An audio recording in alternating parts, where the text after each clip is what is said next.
Hello. Hello. We finally got Penny into the intro. Sorry it's taken a whole season, and we had amazing character art in the overlay, in the intro, in game, and what do you think? Me? Yeah. It's good. Yeah, no, it's good. I mean, it's literally exactly what I described. So that's her. Woo! I'm excited. And Phenomenal she's got a little wand in the boot as well. Yeah, I know. That's the best part. So all the artwork for this show is done by Hidekiri Chibi. Check her out at bespokecc.com.au or Twitch TV Hidekiri Chibi. Amazing character art. Full-time commission artist specializing in your role-playing character art. Highly recommend. Pretty much easily the most professional commission artist that I've worked with over the last 4 years. And just has such a vast style ability to do chibi style drawings, to stuff like this, to even comic book stuff. Just hugely talented and very, very professional. So that's where all our work comes from. Even the backgrounds here and everything overlay, but the characters are just spectacular. We have Syrinscape in the background, which I'll need to turn back up. And let's do our intros and let's get into this. Because I'm really excited. I did all the whole. I kept it from our players. I yeah, that was a big reveal during. When you saw it, we saw it. Yeah, It was beautiful. I mean, we saw like a little. Trying to. You saw the work in progress. Yeah. Yeah. No, it's definitely way better than the preview. That was good. I appreciated that. Yeah. I tried to zoom in further so I can see it better. That's okay. It's in the overlay too. I've got to get all that set up while you're doing your intros and stuff. Because Viv doesn't even have it linked to her character, at least that she can see. It's there, but I've got to then uncover all that to link it, because otherwise you could have came in and saw it, but I had to hide it. Keep it secret, keep it safe. It's even on the map. But while we're doing all that, it's also in. Let's do that. Let's do that as well. So we've also got that as well. Finally, updated. So we'll do introductions. Paul, you can do your introduction. Hello, everybody. My name is Paul. I play Penny Roberts, who is looking mighty fine on that CGI. I'm going to rewatch that later. She is a student reporter at the PTU University. She enjoys going out and about finding the latest scoops. And one of those pretty big scoops right now is that the glass is kind of funky. And we're going to be exploring that a bit more today, I feel. I don't know what you're talking about. I just describe what happens, that's all. So you have no idea what's going on. Okay. Nope. I'm just the narrator. I don't believe you. I don't think there's anything weird about the glass, honestly. I don't know what you're thinking. You're just reading too much into it, I think. When you look at the phone, what does it look like to you? Yeah. Never mind the name of the episode either. Yeah, don't just ignore this. Yeah. Like, there's got nothing like broken glass. No, don't. Just totally ignore that. It's all. Yeah. It's a coincidence or something. Totally coincidence. Yes. Hey, Chibi's in the chat. Welcome in, Chibi. Hey, yes. Chibi. Like, I'm not lying. They are like, the artwork is amazing. The whole overlay is amazing. Chibi's in chat, so yeah. Thank you very much. It looks beautiful. Thank you. Thank you.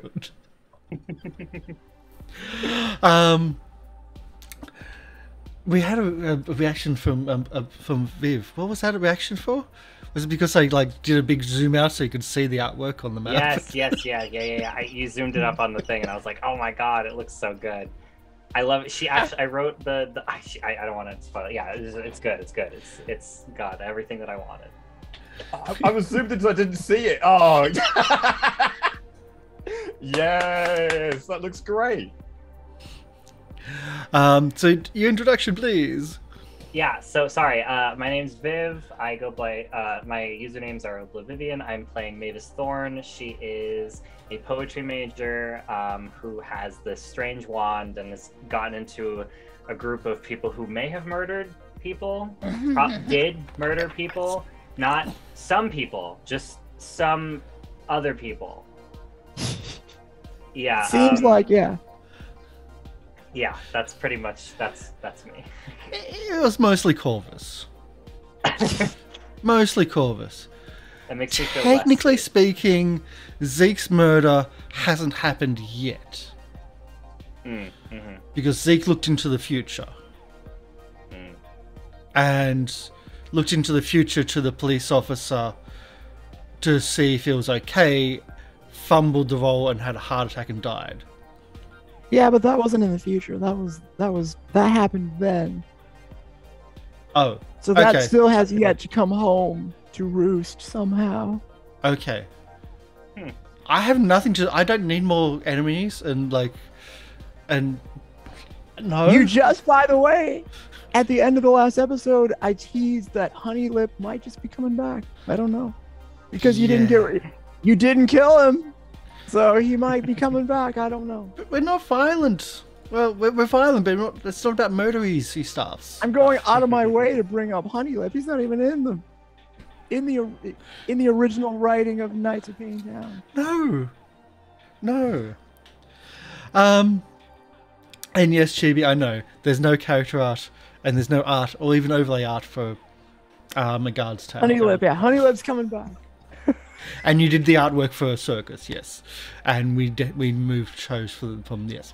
But anyway, hi, my name's Karsh Goblin. I play Chuck, the stupid dumb jock, who doesn't really talk very well to people, but has some great ideas recently and came to some really amazing conclusions. Unfortunately, he's still suffering under like this weird forgetfulness. So when I do the intro very soon, I have totally forgotten everything we did last week. I think our forgetful status is gone. But no, that's me too. You don't have that excuse. that's well, I actually hope you come up me. with something. I mean, I think maybe we'll have to say while you're doing it, you might ask for help, or we could do a round the campfire thing. Perhaps this, instead of doing an individual voiceover monologue, you can have like a joint kind of discussion about what has happened, if that helps. Thank you. Yeah. Thank you, MC. Speaking of it, I don't like breaking the rules, but I guess we'll do it this time. Sorry. My name's Polly. Hello, thank you. I am the mistress of ceremonies for this journey and adventure in the Knights of Payne Town campaign in the City of Mist game system. Every session starts out according to the rules with a voiceover monologue, which is voiced by one character, which is supposed to describe the thoughts of that character. But because Chuck is a failure, we're going to have a full discussion between the three players that are here today that will give you an idea of what they are thinking and what has happened up until this very moment. So why don't we say this? This is we'll say the day after, or you tell me. When is this discussion going to be had, and where is it going to be had? Is it going to be halftime at the game? No, I'm kidding. Could it be like right before we're gonna do the things that we're gonna do? Because we have to go investigate this Glassworks company. But I think what Glassworks company? I think we deserve to get some food. Well, yeah, so maybe flapjacks. We'll get food, and we'll talk over food after the historical society. That could be. Yeah, we'll go to a family diner, get ourselves some flapjacks. It's gonna be great. Have a nice discussion. So, which one of you lovely people are paying for Chuck? I will pay for Chuck. But the person who owns an apartment. All right, so you'll get used to it after a while. Probably not. So, what? There's something about glass going on. What's going on? There's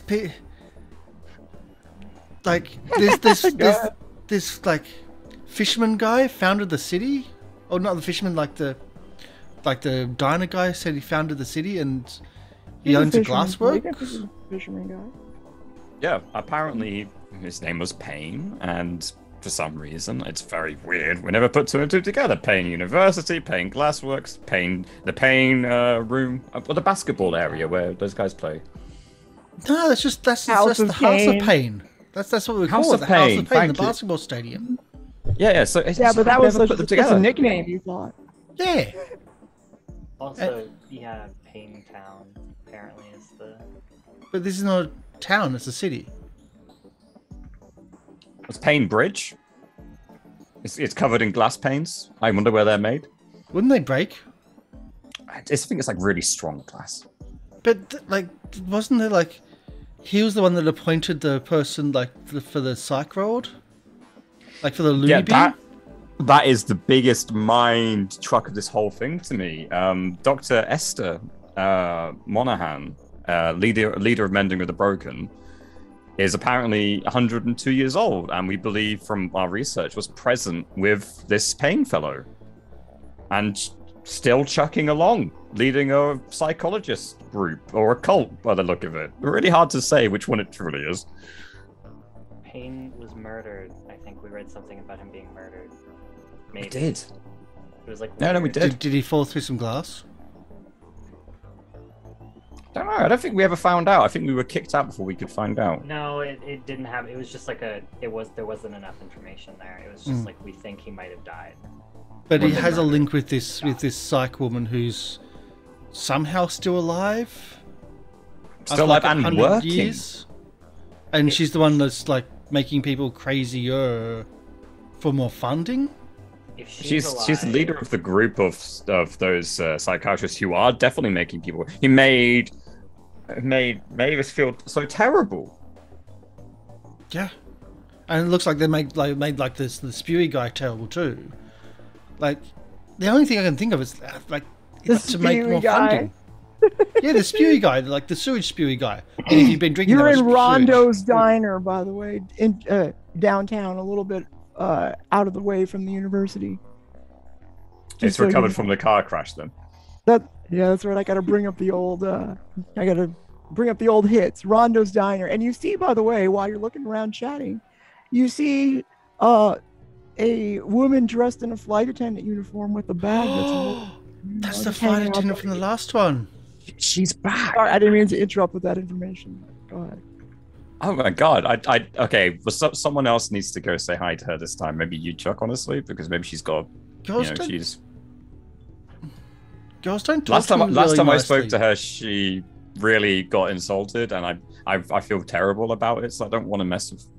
She might remember me, and I don't want to mess up her feelings. That's generally most girls that I speak to. Last time I was here, I broke up with my girlfriend. Remember? She wasn't your girlfriend, though, was she? She was, she was two-timing you. Exactly. That's why we broke up. And at the same time, you spoke to her. Yeah, she showed great honor. You breaking the skateboard was a great, great show of the breaking of your relationship. Oh, Mavis, sorry. We've been here a few times. It's a regular jaunt. That nice lady in the air flight outfit. I think she had something to do with a past case we did a bit of research on. Yeah. So we're trying to wonder whether she go over and say, hi, how are you? Things like that. But last time I had talked to her, it didn't really end too well, and I don't know what to say. And there was a car accident just across the road. Yeah. Just out there. That's true. But you saved my life, if I recall correctly. I didn't save your life. I just tackled the car. Which was going to hit me. So if you ever have any disfeelings about the honor inside this brazen, massive heart, just know that he did save my life. Yeah, that's cool. But I think we should focus on the monologue. On more information. Maybe.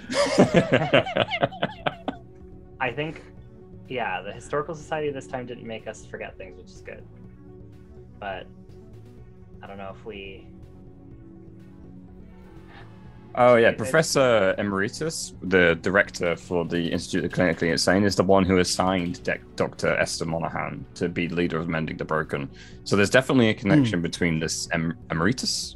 I don't know how to pronounce that. I can only read it. So Emeritus, Emeritus. It's a weird thing.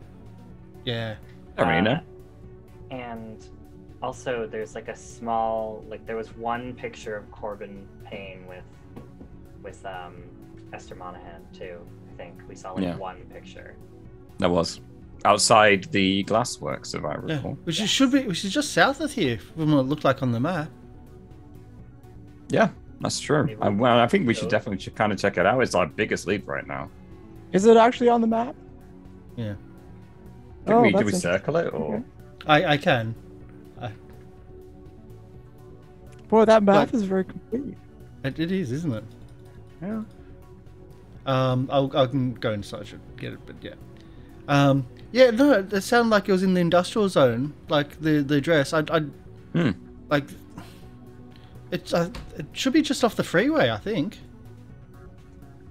All I know is for the past few times, whenever some glass breaks around us, and I don't know if you've seen this, Mavis, but sometimes when some glass breaks, I start feeling something, and it looks really beautiful. I don't know how to describe it. It makes me feel things. And the whole... Yeah, no, I also have been feeling that, I think. You feel that did you feel that as well? Yeah, When did you feel it? God, when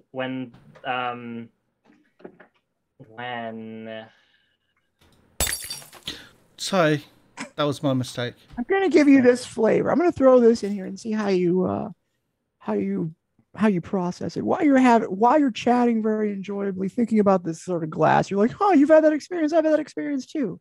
You sort of look, well, I'm gonna look at this random paint. Like, the diner's got large windows, right? Large, you can see outside. You can see the road where you're fondly remembering the accident that took place where you met your new friends. I don't know, someone died. Fondly remembering that. And they did save your life. So you're like, oh, this is where we first met. Now you're like, I'm gonna see if I have the same, weird kind of feeling. And something different happens. Like, one, you don't really expect. You're sort of just looking in you see a reflection of yourself in this glass. And you immediately feel something's bad, wrong. You look at yourself and you don't like what you see all of a sudden. Your face looks kind of distorted. Whatever your insecurities might be about how you look, however that might be, they're exaggerated, and you look away. It is not beauty you see, it's something else. First, and then you shake it off and continue talking. But now that looks really weird. Did someone slip me a pill? My forehead digging around in my drink. Drugs. Yeah. I think someone slipped me something. I'm sure that was just, some sort of random thing. I don't know why I said that, but yeah, I don't know. Why would you say that? I don't know. That was a little weird. I think I must be really tired. Yeah, I don't know what that was about. Yeah, just shake it off. I just have a huge forehead. That's fine. Does that help with the drugs? No, but it might help her break the glass. Break the glass ceiling, am I right? I think that's it. I think that's the whole recap of everything. All right. Yeah, good. I think so. Okay, so after the very clear recap that I just heard, let us continue the scene from where you are now. This is we'll assume it's the day after you left, because or is it later on? You're having a dinner, not a breakfast. You're having a sort of a late night burrito. You're having burritos in the diner, and it's late. It's almost midnight. What do? I ordered flapjacks. Hey, excuse me, waitress. She comes over. I'm sorry, I ordered flapjacks. Is it okay if I get that instead of this? Thank you. She brings over yes, I was actually bringing over these flapjacks, and she puts the plate right there. She's like, "Don't touch it, it's hot." It's like 10 high. Are you gonna eat those? No. I am gonna eat some, but do you want to share? You're paying. Yeah. Well, no, she's I'm paying. I don't mind. Women's rights. Yeah. Women History Month. Yeah. Woo. Thank you. Also, I didn't really have the chance to say it, but thank you for paying. Things are a bit tight because I had to buy some new lens for the camera, so you're very kind to catch this one. I've definitely got the next one. I'm gonna make some more money. Don't worry about it. I don't care about money. You don't care about money? Why so? It's whatever. Just use my parents' money. Oh yeah. Fair enough. I've got lots of friends who do that. What's your plan as a group? Why don't we start there? What do you think you're gonna do next? Well, what's our plan as a group? I don't really know where we're gonna flapjacks. go. We're gonna eat the flapjacks, Polly, first of all. Okay, all right. Well, I'll just. We gotta decide what then. sauce we're having on. No, it's okay. first. It's okay. I think we need to investigate the glassworks. I think we just need to decide if we're investigating during the day or if we're breaking in. I feel like we should probably go during the day. Honestly, I don't really feel like we.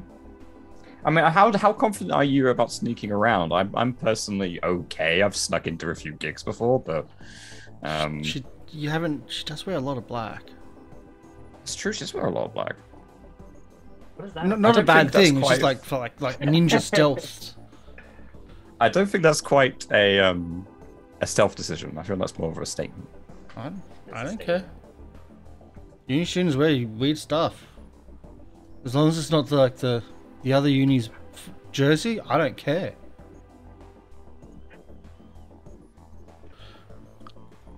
Let me ask you this: Oh. What is making you go to the Aurora Glassworks? Like, why does that seem important to you? Well, for some reason, whenever I look in glass, something happens. So I feel like maybe we should go check out the glassworks. Yeah, and also there's the fact that it's the sole location we've seen both of those pretty important characters in our readings. So it feels like it's pretty important. I don't really know what they're doing or why it would be. Maybe it's not.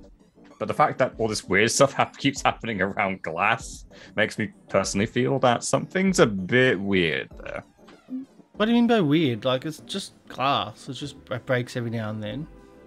Yeah, when you saw it, have you ever seen it look beautiful, Chuck? Like, you ever just looked at it and sometimes it smashes and you're like, wow, that is the most beautiful thing I've ever seen. My art teacher said to look for beauty in the smallest of things. She also said in the same sentence that I had a beautiful mind. She was a very wise woman. And a very curt one as well. Flapjacks, here you go. Yeah, sorry about me laughing. I was laughing at the joke. Yes. Yeah. While you're chatting about the glassworks, you happen to look at the pane of glass again, and you get that same weird feeling. I'm not looking But you at it shake it anymore. off My and hands continue. I know my hair looks terrible. I don't need a reminder. All right, it's been a very long day. Okay. Having said that, I don't know why you want to go to the glass factory. That seems silly. Okay, I'm getting Do you need glasses. glasses? Can you say things? Okay. Do you need That glasses? seems random. I don't know why you're obsessed with glass. Do you And need why glasses? why are you gaslighting Paul? Why are you... I do use Boy, that I as do occasionally. gaslight you, don't yeah, why are Yes, you gaslighting? absolutely do. I? Why don't we just finish eating? Maybe we can go to mine and we can eat that sorbet and watch movies, and then tomorrow Yo, we what? can go investigate the Ooh. glass works. Sounds great. Let's do that. You're what? She has an Mine. apartment. My apartment. You can afford a place in this city?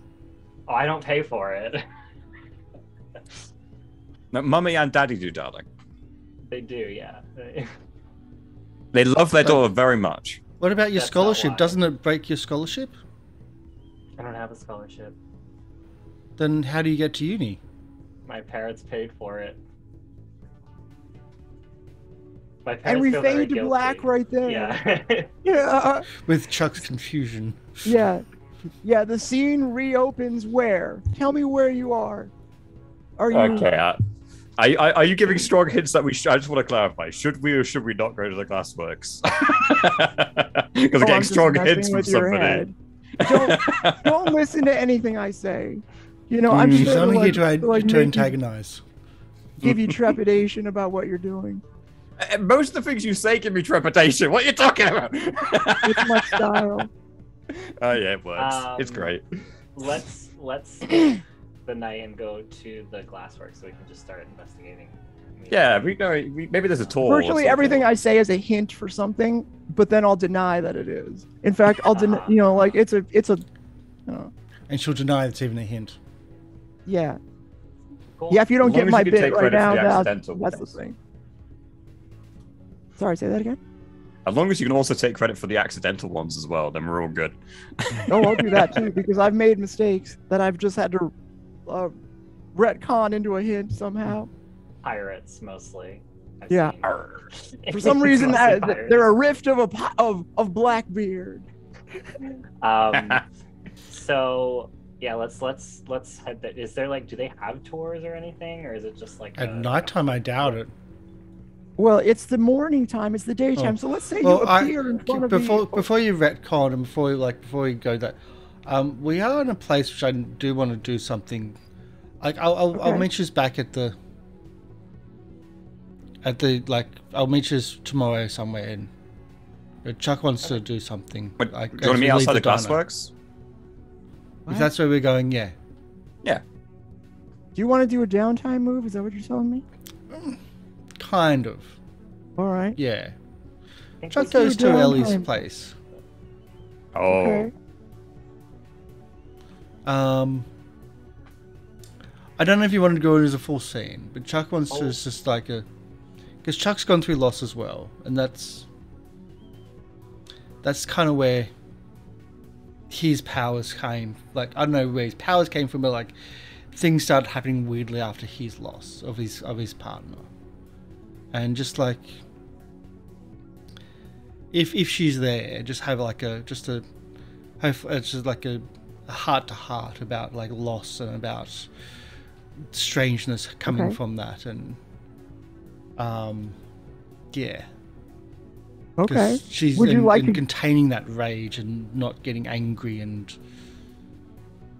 because if Chuck got Okay, angry, so that can get bad. But, yeah. would you like to give attention to one of your themes while you're for doing that? I mean, do you want to role play it? You know, I could just say you did that, and you could give attention to one of your themes mechanically. Yeah. Just it's a nice thought you did. It's a nice gesture. It could be good to Talk to roleplay me. it too if he wants Yeah. to. Well, we don't need to like. It's either way. It's either or. But that's something that Chuck wants to do. Like, he won't say anything to anyone else. It's like we're there.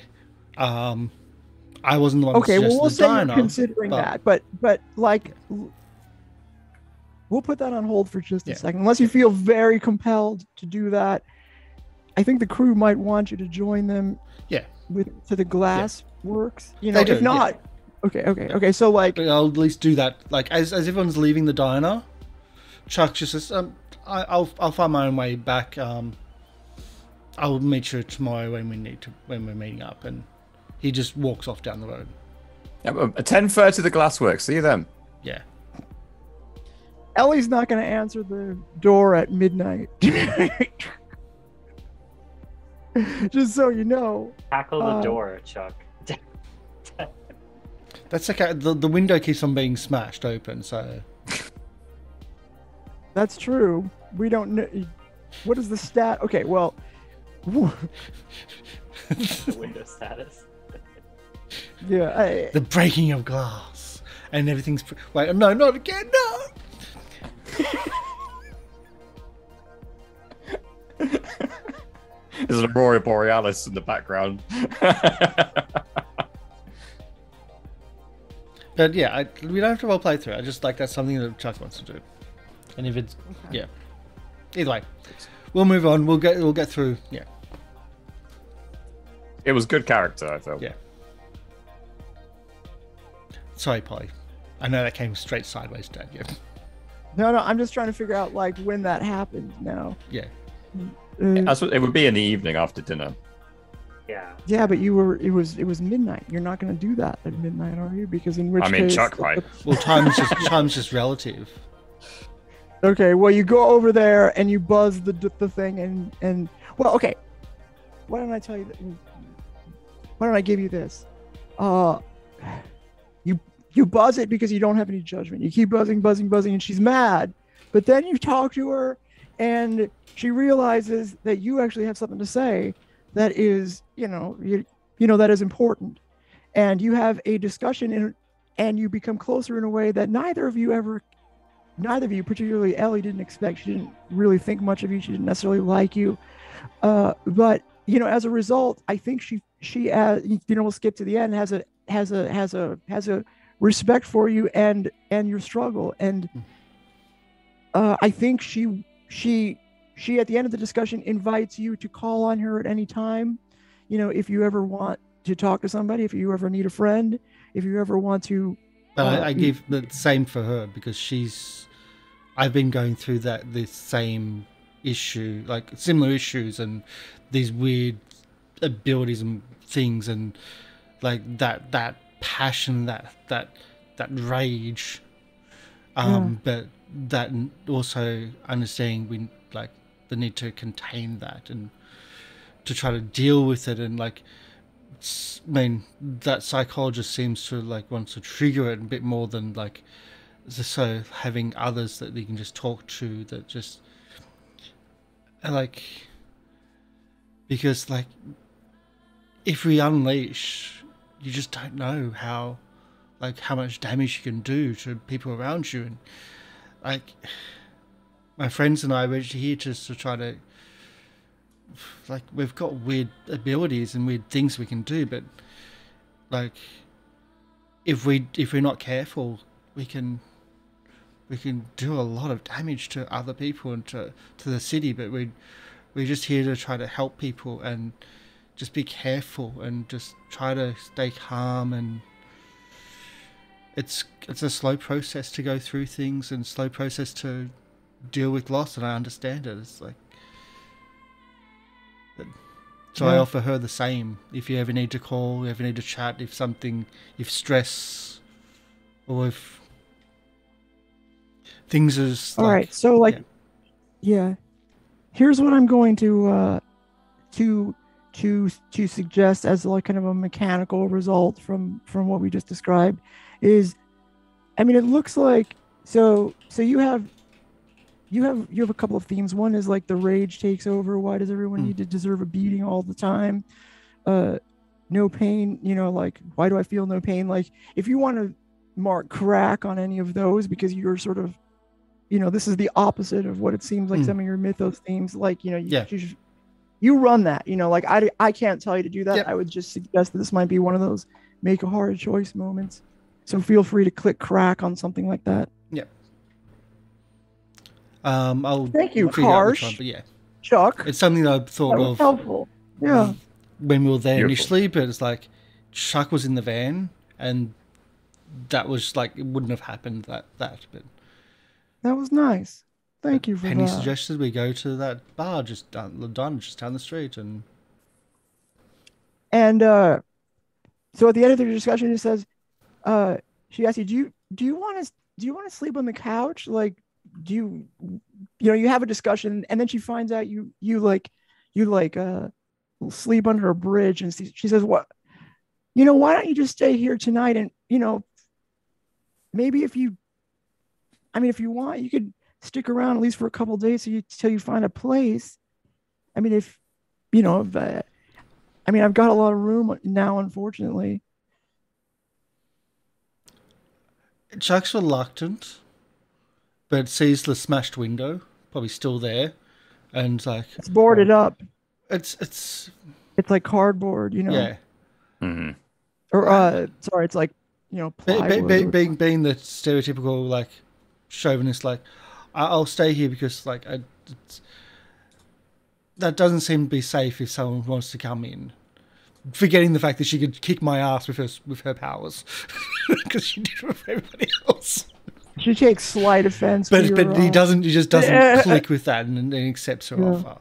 Okay, all right, and then that'll fade to black as well, and we'll reopen the scene. And thank you, Epic Fables, for the redemption for the chapter. Oh, help, Chuck! I really get things like that because I'm not that smart and I don't do things usually. So, Corvus has office hours right now, and Chuck begs to borrow the car. He says no, of course not. You go to the car and you hotwire it anyway, and you drive over to the Aurora. Let's burn that security van. Well, I mean, you don't have a security van anymore, by the way. That's just, now you have Corvus's car. You don't have a security van. You don't have any connection to any security person. So we're changing the crew to not to security van. Yeah, to like Corvus's car. Purse. And you drive over there. And you so the Aurora Glassworks is, the one that you're able to locate is in the industrial zone. It's a large building, sort of boxy, drab looking. Chuck's not that far. Chuck will end up just walking there. They can do their own stuff. Okay. We spent most of the night probably staying up late talking about Raspberry Sorbet and the movies that Aurelia loved. Yeah. But Chuck's also specifically in the same outfit that he was previously, and his hair's not done or anything like that.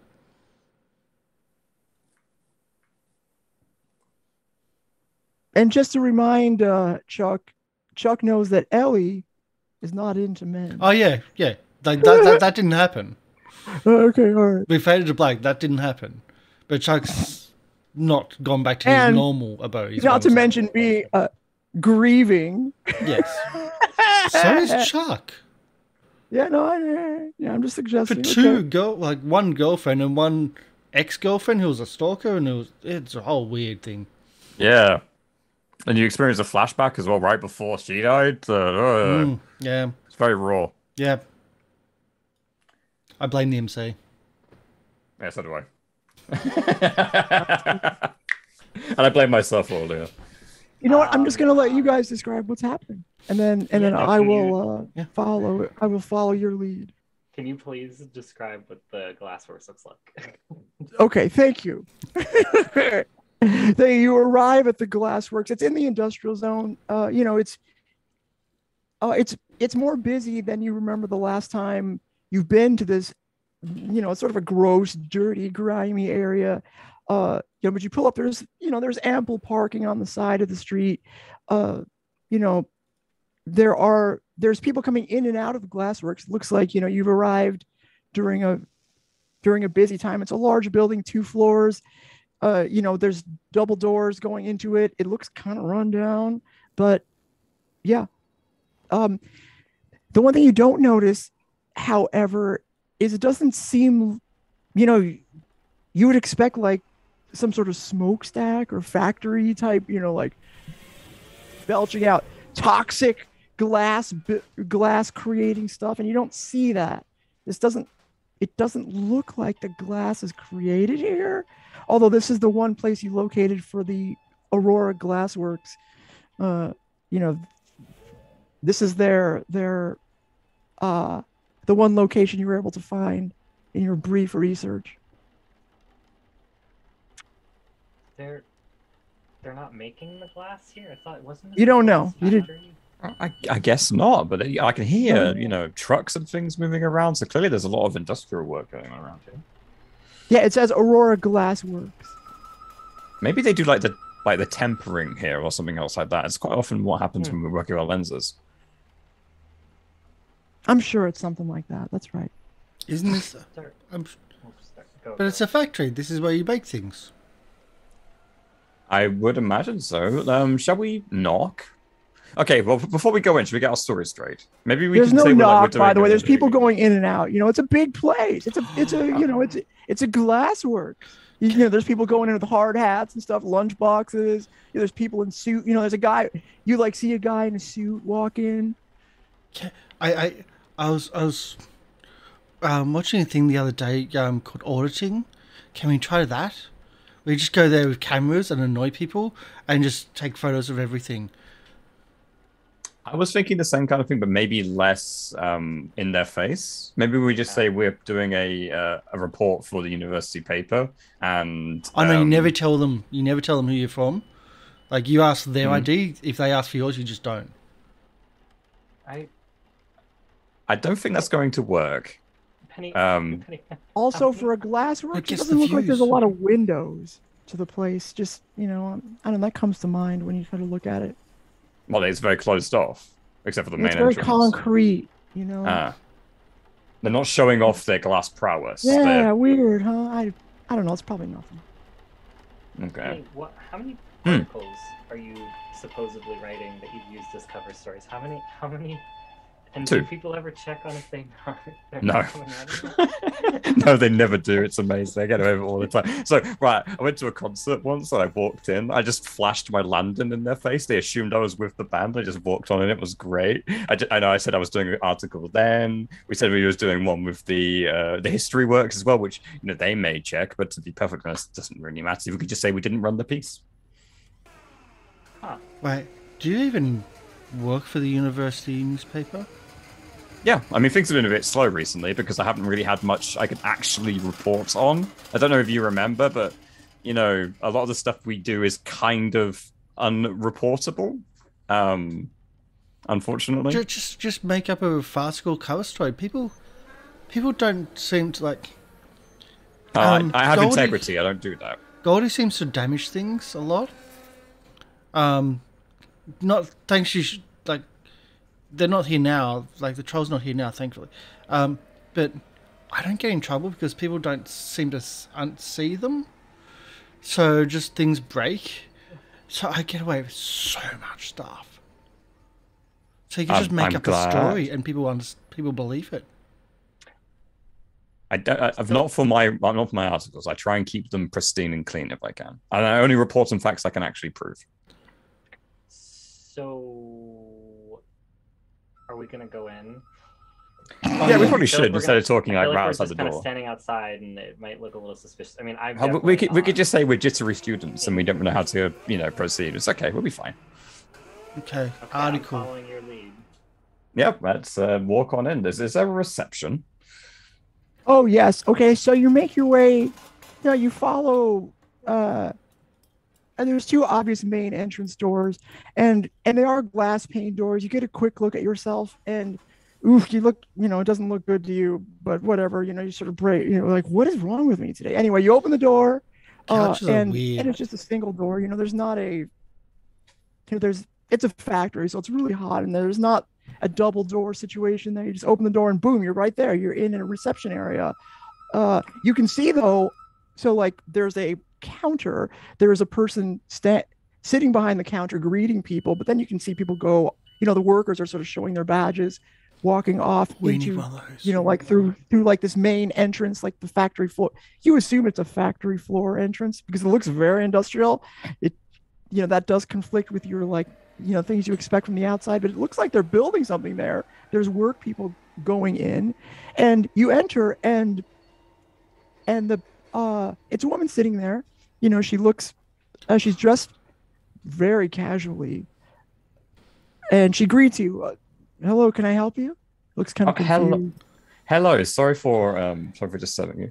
My name is Penny. I work at the student report. I'm a student reporter at the Payne University. I apologize, I'm a bit nervous. And we're trying to do a piece about local industry. And we saw, you know, your building pop up a few times, and you know, your glass is all over the city. So I was hoping maybe we could organize some shots or something to feature in the university paper, showing like the champions of industry of our great town. Before she reacts, she says, maybe you should roll convince or something like that. Probably a good idea. I feel that my answer might depend on a role of some kind. I don't know why I'm saying that to you. Gee, I've heard that before. I think I have a improvement which I could use once per session. I might be blasting it a bit early here, but I haven't used it before. It's going to be fun. Once per session, you can impose +1 tier when you convince or get +1 juice when you change the game using tags from the stream. So if we convince, I can add +1. Yeah, all right, good. Perfect improvement. Right, so I've got to talk anyone into anything. Seems pretty relevant. Mm-hmm. Got any chat? I do have 1 chat die currently, which I think I will use. Could be a very short episode if we can't even get in the front door. I know. I'm trying to think. I got. Although Maeve does wear black, so we come back at 9. I got press pass proving I'm from the press, so giving credence to my story. Work. Excellent. Yeah, she's like, whoa, okay. Well, giving out press passes these days to students, that's pretty fancy. I think accidental offense is a weakness that is relevant here. If you want to invoke that, you don't have to. You can. I don't have to. No, I'm not going to say that you have to. This is not a super. I mean, you're talking to a receptionist. It's not a high stakes situation here. Trying to get us in through the door. So we've got a total power of 4. Okay. Any negatives I should apply to this? No, I'm not going to do that to you. Let's see, where do you got it? Where? Well, since you asked, let's take a look. Oh, too late. You don't have any stuff. Oh, you only got a mild success. Mild success. So she thinks, well, let me see if our director of corporate communications is available, and she gives she calls on the phone. Thank you. Yeah. She looks annoyed. We have a who are the rest of you, by the way? Are you all with the school newspaper? I guess you all look like you're okay. Yeah, we have 3 students here that want to talk to you about the fact. I don't know. Just give them a little time. It's you could see she's sort of okay. So the name of our you have come to the right place. Our director of corporate communications will be out in just a second. He has he's just got a few minutes before he's got to go do something. You know how these fancy people are. But he says he's got about 15 minutes for you. So just sit tight. He'll be right out. Thank you ever so much. You're so kind. I know I am. And there's some very functional looking, uncomfortable seating there that you sit down on. And you see, it's not very long. The guy obviously has, they're convinced to deal with you for some reason. He comes out, he's got, he has an ill-fitting suit on and a skinny tie. It's black, basically. And he's got slicked back hair, bushy eyebrows. And he comes on and he says, yes, hello, welcome. It's always nice to meet community members. Please come and talk to me in my office. My name is Bill Williamson. And, if you chat with me, I'll be happy to answer your question. I've just got a few minutes. So, come on back, kids. I mean, reporters. Thank you very much. Can I ask a question about the building? Sorry.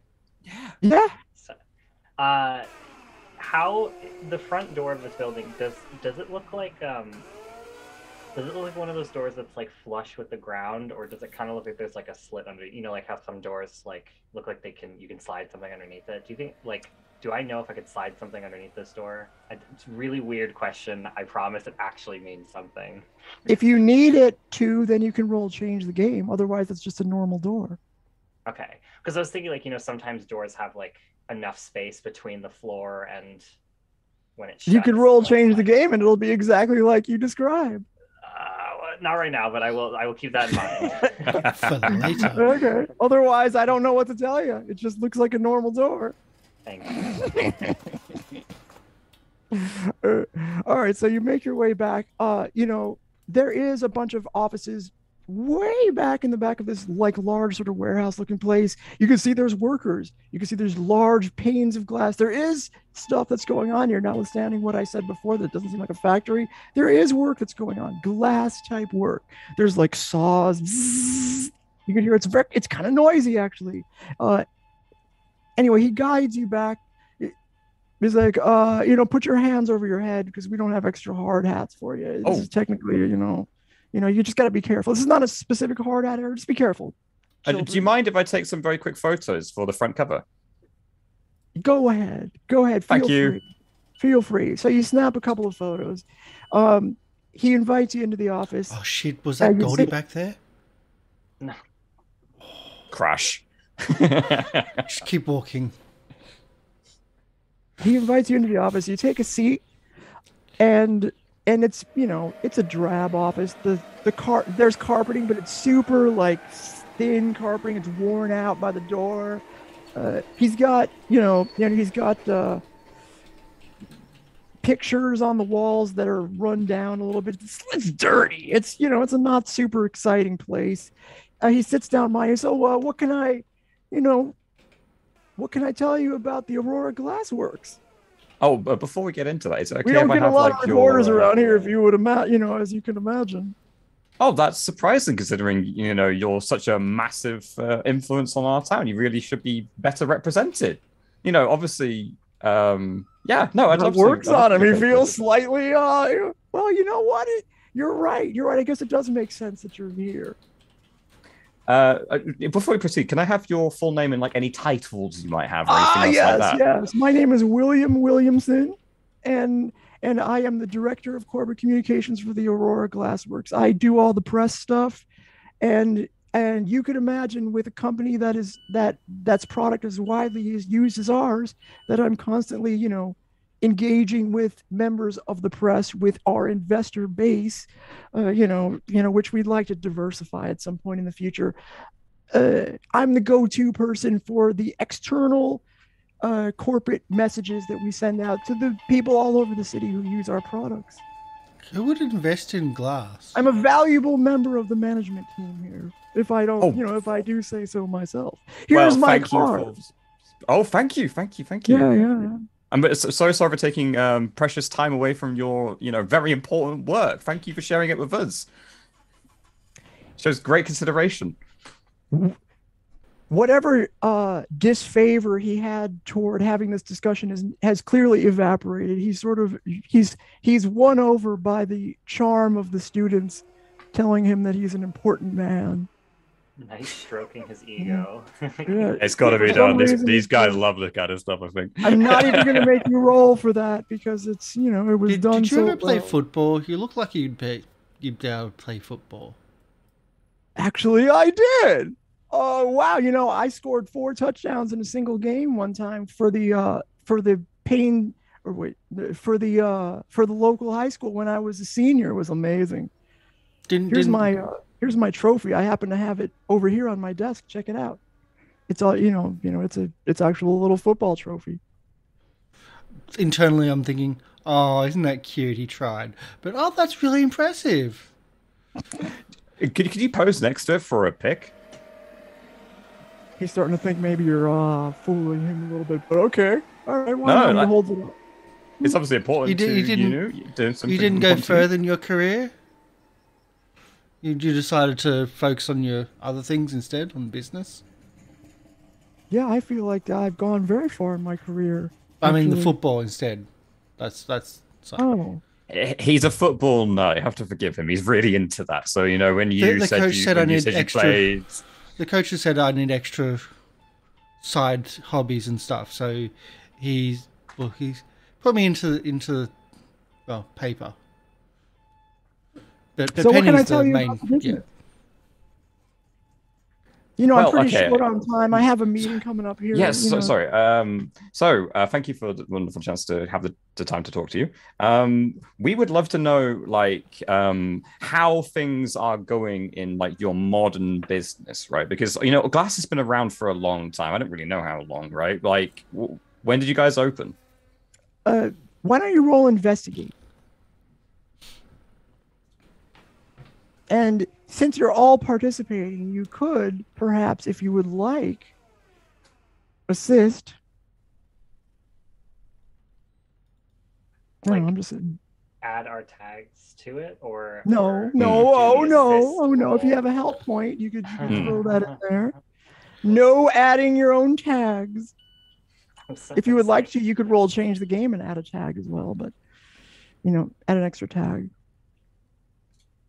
Okay, I've got snooping around seems relevant. Snooping around, I'll give Yep. it to you. It's Pretty relevant. Close call. And thank you for the redemption, Penny. Oh, sorry, thank you for the redemption, Chibi. There you go. Penny, you got you got get a plus. a chat point from. Thank you, Chibi. Chibi, Mama. It's so Thank you so kind. much. Thank you. That is going to help a lot. Okay, so we'll add that in. So it's power of 2. I think investigative reporter seems pretty relevant as well. It sure That does. gives power of 3. The other thing is, if you are using a help point, we are tight like that, so it doubles. Oh, It's a. Is Oh, that you're right? using a help point, but is it I don't Well, know, choose I think- point to help or interfere. So I don't know if that was what was ruled last week. I can't remember. There was a rule. in I that. think it's either negative and we use a help point from chat, it gets us to 0, I believe. Something like Okay. that. Either way, we're good. yeah. I'm just reading, like trying to figure it No, out here. I think the Yeah, chat thank you. points are like, I don't know if our chat points help points, because I thought they were just +1s, whereas help points are juice. Yeah. So technically, I True. definitely Technically, True, you're yes. right. You're right. You're right. unless It is one of us juice. is using. That's what I help meant point. by like help point, not chat point, help point. Oh yes. yeah. Yeah. I've only got a hurt point, and while I'm tempted, there's no reason for it at the moment. It would be funny, though. It would be funny. Flip side of the coin. What is your plus at? What are you at? I'm a +3, and I'm trying to think if there's any relevant weaknesses that would be. I'm gonna invoke accidental offense. Yeah, because, thank you. I feel like I- you're really pushing it there. I'll use my help point for Penny, and Okay. kind of like try to steer her away from, with my social skills, try to steer her away from mucking up. Okay. All right. Yeah, So you get a so status investigate, penny yeah. assistance. Which then Or, is which is a +2 instead of a normal of a +1. Yeah, we'll Because use of the tight like too, that. so. Yeah. Okay. Oh, tight. Oh, okay. so yeah, All so right, I don't cool. know power. Which we It's an never use improvement. again. We've had it. That's our first upgrade in our crew theme. We've had it right since the prelude. Well, I think It Mavis. sounds like the is, start of like an 80s helping us. rap or something. Chat like that. What up? Let's roll investigate. Boom. Or Great Eurovision. success. You have buttered him up such that he is willing to answer 4 questions for some reason before you're out of time. I believe we also actually have an additional thing here. Let me double check. Nope, I don't know. It's not whatever right now. Okay, And so of course, 4 you questions. can mark attention in case you don't, remember. Remember to mark attention on that theme that has accidental offense on it. Done and done. All right, good. I think as we are having fun with this, Penny will choose to divvy them up. So we'll have one Okay. each, and then we'll have the 2. That sounds right. That sounds fair. So I think my first question was trying to confirm whether he's telling the truth or he's trying to make something up. So when was the glasswork opened? Which I know is a bit of a throwaway, but Well, it's been open for a long time. It's been open for for as long as I can remember. It's this company has been the primary producer of glass in the entire city for at least 100 years. I feel like I should probably know the exact answer. He seems sort of like I guess I should probably look that up next time somebody asks. But as far back as I can remember, nobody ever.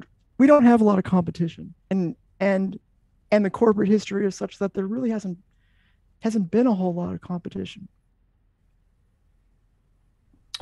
clearly they don't want to compete with such a giant in the industry, which is why we're doing this piece. He seems satisfied.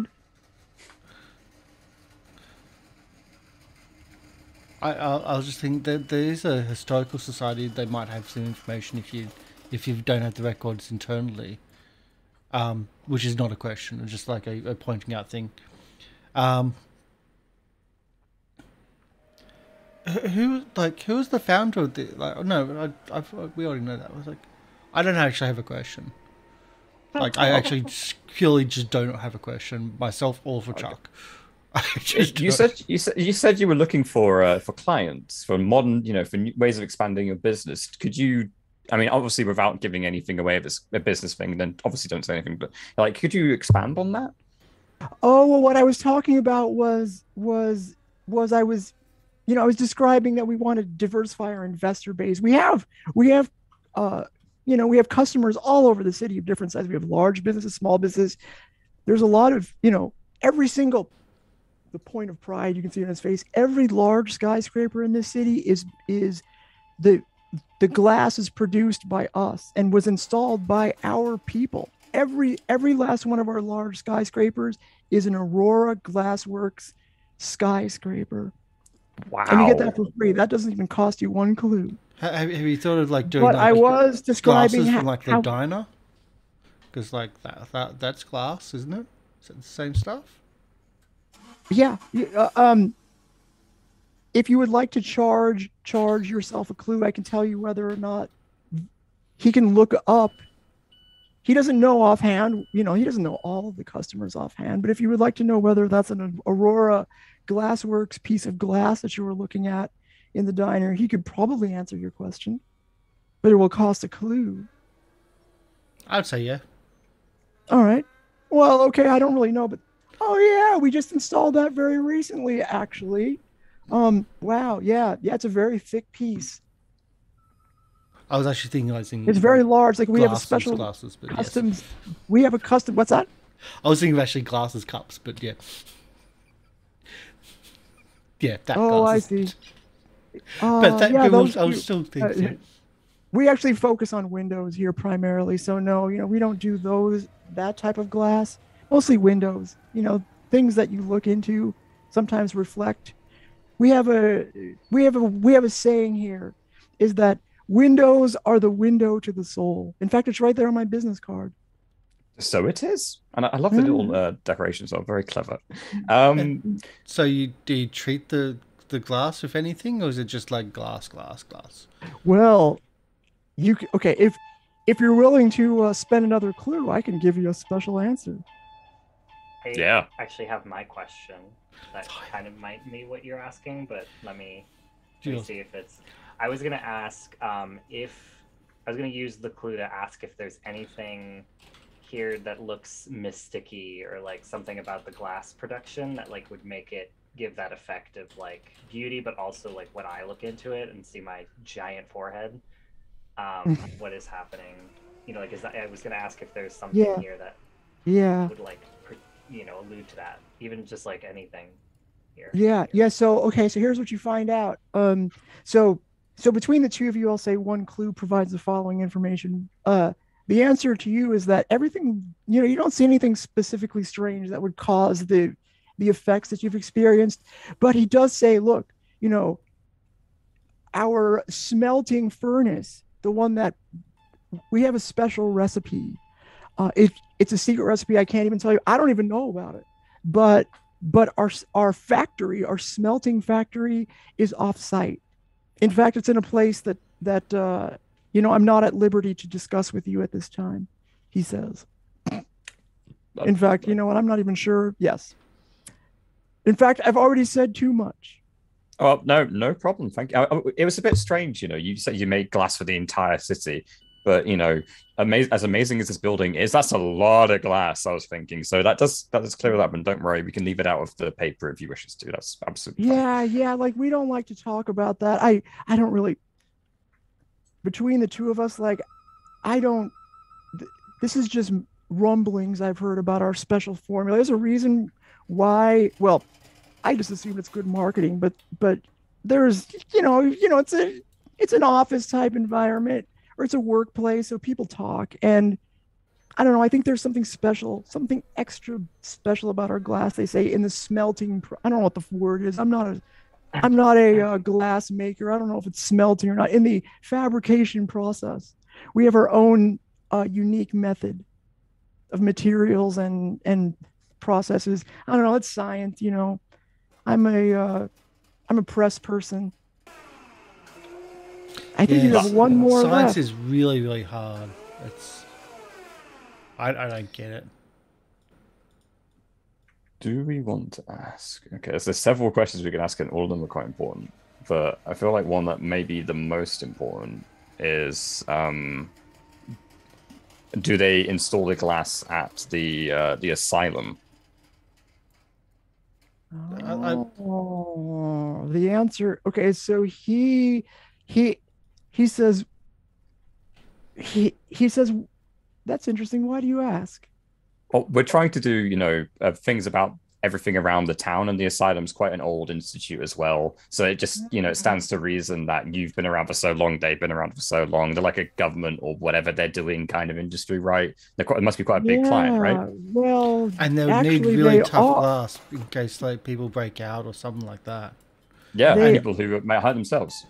Huh. Well, I can see you are good at your investigative reporting because, yeah, I mean, they're one of our large clients. As a matter of fact, we're sort of stuck with working with them because, like I was telling you before, we have, we would like to, we have a large customer base, but we have a very narrow investor base, and one of our primary shareholders used to run the asylum, and she died a long time ago, but getting the paperwork through and transferring the stock and being able to give it to other investors, I don't know, it's just getting tied up. So we're sort of stuck in this relationship. I don't mean to put it that way. We're happy to have the business, but you mean Esther?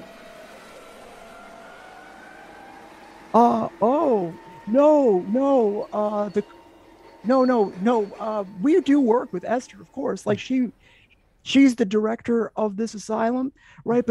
But our major investor, our major shareholder, used to run it before her. Her name was Crystal Knight, and I don't know, she was like a psychiatrist or something. But I don't. That was a long time ago. Like I think she died before I was born, basically. And it's just still stuck in her name, like red tape trying to transfer shares into new names. It's just ridiculous. How do you spell that? Sorry. Crystal Knight is he flips through that. It's KrystalKnight. Thank you. Yeah, sure. Well, I've got to go to a meeting now. It was nice of you students. You're all going to make great reporters someday. I can see that, but I'm going to need to get going. I'm still going to get to the football. But thank you for sharing your precious time with us. That's very kind. We'll get it worked up and give you a nice big inclusion. Thank you so much. Good. All right. And he looks satisfied. He ushers you out to the reception area, and you can do what you will there from there. Let's tackle everybody. No. As we're leaving, do you reckon it's worth to try and steal one of those cars? Nah, probably not. He gave a card. He gave us a business card, yeah. Steal one of what? Do you want to try? Do you want a lanyard? Yeah. Nah, I don't That'll think. be a sneak around if you want to try to snag one. Or a tackle. No. Penny got enough pictures, so. We did get enough pictures, yeah. So I can actually probably recreate one of the lanyards, which was part of my plan as well. Well, it has a magnetic thing, like it's a thing that you hold up against the, beep, and the click, the door opens, sort of deal. That's sneaky. I'd rather thought so. It's pretty basic, but. Yeah. So shall we go get lunch? I feel like that was very successful. And let's get out of it quickly. Best part of town, but I know an empty building around here somewhere. Is that a good place to get food? Is it like a taco truck? Well, if you want quiet and want to hide away, like they might, like some goons might be there, but like otherwise, usually they're not. Yeah, I mean, we could go into the world of the. We'll talk about this later. Yeah, we can get over there. Yeah. I know we were kidnapped before, like a little bit, and like, we'll play. Anyway. I'm sorry, what? What? You were what? Goons. Goons? Yeah. They kidnapped you? Yeah, there's a Near place... here? It's not that far, but I don't think there's any food that we could probably take it. I don't know where there's food. Okay, well, let's grab a bite to eat and maybe we can talk about things, yeah? Yeah. Sounds like a good idea. So you make your way to where? Boardwalk. Yeah. Boardwalk and Marina. Because why not? So you're okay. I feel like we have to at least talk about stuff. Yeah, all right. So the scene shifts over and you're sitting there enjoying your Fish and food. chips. Fish and chips and hushed conversation. My favorite. I really did not like doing, barring him up like that, but sometimes you got to kind of stroke the you were He abandoned football. How could you do such a thing? Maybe he got injured. Maybe he didn't have a choice. Your sport is very dangerous. He just gave up. Like, what a loser. Maybe he saw himself in his reflection and he didn't like what he saw, Maybe he just decided for a change of pain. That's why he got to break through the glass ceiling. I agree with you completely on a different matter, but I completely agree with you. Well, we have to figure out where that factory is. I think we have two leads, right? We either go find Esther Monahan and we beat her up. Ooh. Someone's getting violent. I don't know. I mean, we could talk to her nicely. Well, I'm just trying to fit in with you guys. Yeah, sorry. I know how you get business done. Okay. Wait, are you saying that we're bullies? And meanies? No. I'm worried you think I'm a bully. No. Maybe emotionally. I'm just saying, I feel like we might have to do something. I mean, I don't know if we can talk a woman who's using emotional manipulation, gaslighting tactics in therapy. That's just the worst. I don't know. I feel like she could probably out-talk us, and it seems like we're gonna have to either expose her for being a fraud or being 100 years old. Right. Yeah, that was weird. Also, he mentioned Crystal Knight and all the deliveries are under that name, even though the director of the asylum is this new Esther Monahan person. I know he said red tape, but that still sounds really weird. Crystal Knight, that would have been before her, and she's been there for years and years and years and years and years. Well, Crystal Knight also used to be he said he used to be a psychiatrist. Well, and it just so happens that asylum. I know, but it just seems a bit like football players in those roles. No, but maybe she was she came from a corporate background or something. I don't know. Why would you? It just seems a bit weird that the one before her was someone called Crystal Knight, but she's been there for ages, right? That picture we had is 100 odd years old. Yeah, I mean, I've seen Esther Monahan, right? Didn't I see her at that meeting? No. Or was that not? She was not. No. Right? Okay. They were just describing that's who's the head of the mending the broken. Yeah. Well, yeah. The mending the broken psychological services. Yeah. I don't really psychological damaging services. How we can take down an entire organization as just us. Well, we've done it before. Fire was last time. We could certainly run some scathing pieces and put the word out. If we can get evidence of it, it may not be up to us to do that kind of thing. It's just a matter of, stepping lightly and finding the right information and the right points to put pressure on. But yes, I agree with you. We shouldn't go in all guns blazing. No, I know they actually had guns last time. They had guns? What? Yeah. You guys, why do you put yourself into these dangerous situations? That's why we set fire to the mansion. Okay, yeah, fair enough. If someone shot at me, I'd probably feel like doing a bit of pyromancy as well. Didn't I get to shoot when some had heart attacks and others they ran away from the flames. So, I think we could also maybe go in and investigate later tonight in the glassworks because we have pictures of it, right? I mean, See, I knew she wore black for a reason. Well, one of the wonderful things, or one of the only things I really know how to do in my powers so far, I'm sorry, I'm not very useful for that, but what I do know how to do is enter the world of the photograph. And the pictures that we have taken, we can go into them and we can explore the area within them now that they've been taken. We can only do it once, and we have a limited time, because if we stay there too long, you saw what happens. You start to fragment from reality ever so slightly. But maybe we can look up some of the... now we have a picture of his room.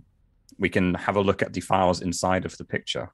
So we can, go have a root for his file cabinets. We can look for anything specific. yeah.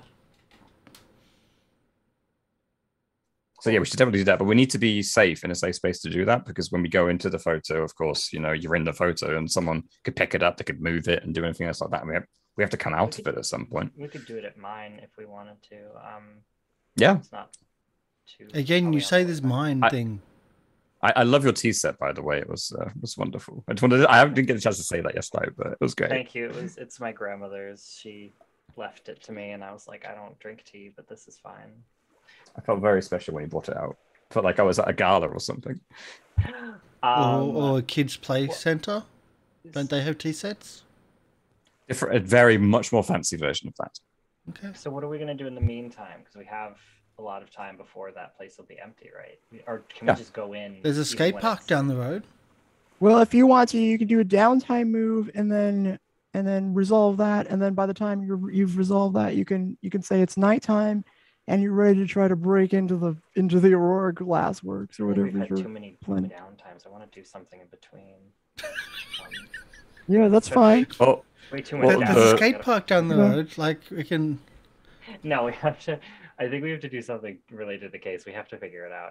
We're getting we keep skipping days and days, and I feel like stuff's gonna go down. Mm-hmm. Well, what we can do is we can go through this photo, and I'm sure he had some photos, or there was some kind of image of his family or something in the background. We could go through my photo and come out of his, so we could enter into the building through his room. That's what I thought we were doing, but then you described something different. I don't know how your stuff works, your magic stuff. That's what I thought we were gonna do. I thought we were gonna go in at night. Have you ever watched that program called War Stars? No. And where they go around. Okay, it's like a sci-fi show basically, and they have these hologram areas, right? And then you could enter into it, and then you could kind of interact with the area that you're in. So you could talk to people, you can ask them limited questions and things like that. We've done that before. It's been very very effective. We can look around a room or something else like that, but we only have a limited time, because if you stay there too long. But yeah, we could totally go into the actual place, because we'll probably get more accurate information. That's probably what I think we should do. Yeah. Has anyone seen Goldie? Did you see? I thought I saw Goldie in the Glassworks. Your troll friend? Yeah. No, I'm sorry, I didn't see her. You could go to the asylum. Just checking. Could go to the asylum. You go to the asylum? That was my first idea, was to go there and see if we could speak to Esther Monahan. Do they do tours? Well, the thing is that this Esther Monahan, as you say, is going to be very hard to get any real information out of. Well, we she's can 100 take. years old. How does she I don't know why you say that. She might be a helpful lady. She might be a helpful lady, but we might have two chances at it. See if we can take a photo as well, like we did with that guy. We can talk to her inside the photo. Old people tend to be very mad at me. Oh yeah. Well, that's normally because you run over their daisies and other things, Chuck. I'm saying you run through gardens and things. Did you take a picture of that picture of Esther Monahan? Maybe you could talk to her in that picture. Is that how that works? I'm afraid not. I'd have to take a picture of her, and the picture would have to be, enveloping her essence, essentially. That's my understanding of how it works. You've got to be very much in the moment, and it's got to be very quickly afterwards. I thought my wand was weird, but I guess it's blow bubble. It's really weird. I still don't get it. Honestly, it's weird. I just want to see if we can find a way of doing what your wand does to a football. That way, perfect on the field. You throw it away, but nah, we still got it back here. And you awesome do for you the ever think quarterback. about anything that isn't football? Ever? Baseball sucks. Any non-sport related things going on in your head ever? I learned skateboarding just up the road. Is skateboarding a sport? It was a date. Well, Okay. Why don't we go to that the ended song? badly, and she's dead now. But That was kind of a date. Why You don't look we... out the window of whatever. What diner are you in? Are you still in Rondo's diner? Or are you in a different diner? I thought we were on the boardwalk. Yeah. Okay. So Okay. I've got beach sounds in the background. You glance up from the boardwalk at this hill way off in the distance, and you see like a little building and a lightning bolt. Just off this. I don't know. That was just for flavor. Oh, You're like, lightning. The asylum lightning- was exciting. Maybe we should go there. A voice from beyond says, maybe you should go to the asylum. Here you go. Yeah, let's just take Corvus's hijacked car and go to the asylum. It wasn't hijacked. It was borrowed. Hey, I don't, I'm not trying to rail. You- him. you do So have the maybe- keys, Maybe that's right, the place Jack? to go. you do have the Sure. keys, though, right? Sure. Okay. Maybe I could have made Let's a go with bubble, that. like a key out of a bubble. Like I just kind of make like a bubble shaped like the key for the car and just. Unless you can push the start, I then like- you're screwed. You probably need a mold or something, right? You can Because like probably there's just, so many different kinds of keys. like blow the bubble, it just like goes into the keyhole and. Oh, I see. Yeah. Okay. Gotcha. And like it's sticking on one, and try for two, and wait, is that right? Let's go to the asylum. Click. Just Let's no, go. no, Okay, no. yeah. So you enjoy your food. You have a conversation about what you're going to do. You think, well, I guess we'll just go ahead and break into the factory or the glass works later on today. But before that, we're going to go visit the insane asylum, which is known. Its formal name is the Municipal Institute for the Criminally Insane, run by director Esther Monahan. You pile into the car and you start driving. And you Chuck drives ultra slowly. Is Chuck driving the did- car? Who's did Chuck- driving? If Chuck drove us to the glassworks, I'm driving because if he drives Okay. slow, I'm not dealing with that. Who's I drive driving? the vehicle. I asked I don't know. for I don't know how to information. drive. Yeah. I'm No, I sorry. usually don't ask who's driving, but this time I might. Just, I'm just curious. I am driving. Okay. All right. Mavis behind the wheel. Chuck is where? Are you in the back seat or are you in the passengers? Not that any of that matters. Shotgun. So All right, you're front shotgun. passenger. Okay. And then I assume Penny is in the back seat. And Yeah, I'm going over the notes we had from the Alright. interview just now, thinking on Alright. what to do. I do have a relevant power for that, actually, but I feel like that'll take up too much time, so let's go for it. there's a light drizzle in the city, as there always is. It's gloomy as you make your way from the boardwalk toward the outskirts where the asylum looms from high up in the hills. The street toward the asylum winds. It's curvy, and as you ascend the hill, the weather starts to take a turn for the worse. You just notice the clouds start bundling together like dark black sheep. Fluffy clouds turn more menacing looking, and it's already, you've noticed over the last couple of days it's been extra chilly. I don't know if you've noticed that. I may have mentioned it once or twice, but suddenly it starts feeling even colder. You roll up the windows if they were down, you turn the heat up a little bit higher, the rain starts to turn into slush, another bolt of lightning comes out, and a chill sort of overtakes the entire atmosphere. It becomes this is not the type of weather that you were used to in the city, this sort of intense look. Suddenly you see snowflakes coming down, hitting the windshield as you're driving, and they bounce off the windshield, becoming more intense as you make your way up the hills, and they become to form and stay on the car. You can't remember the last time you've seen snow. You just never really thought about it. anyway, you sort of put that out of your mind, and between sort of the evergreens, you see suddenly a menacing old. Well, hold on a second. You're not there yet. As you make your way around a curve, you see a sign just a little bit too late saying caution, ice, and you feel the car slip, and you start to lose control of the vehicle all of a sudden because the road turns almost slick as if it's trying to stop you from getting there. I need the driver to take the risk to avoid an accident. So Okay. this is why I told you to slow down. We can't drive. You're skidding on, and I'm going to give I'm going to add a story tag of black ice that will count against Okay. you. I'm gonna use Corvus's car, the crew theme tag, as I'm driving. Yep. Okay, that's fine. I will use my eye for detail. I am good at paying attention to some things, right?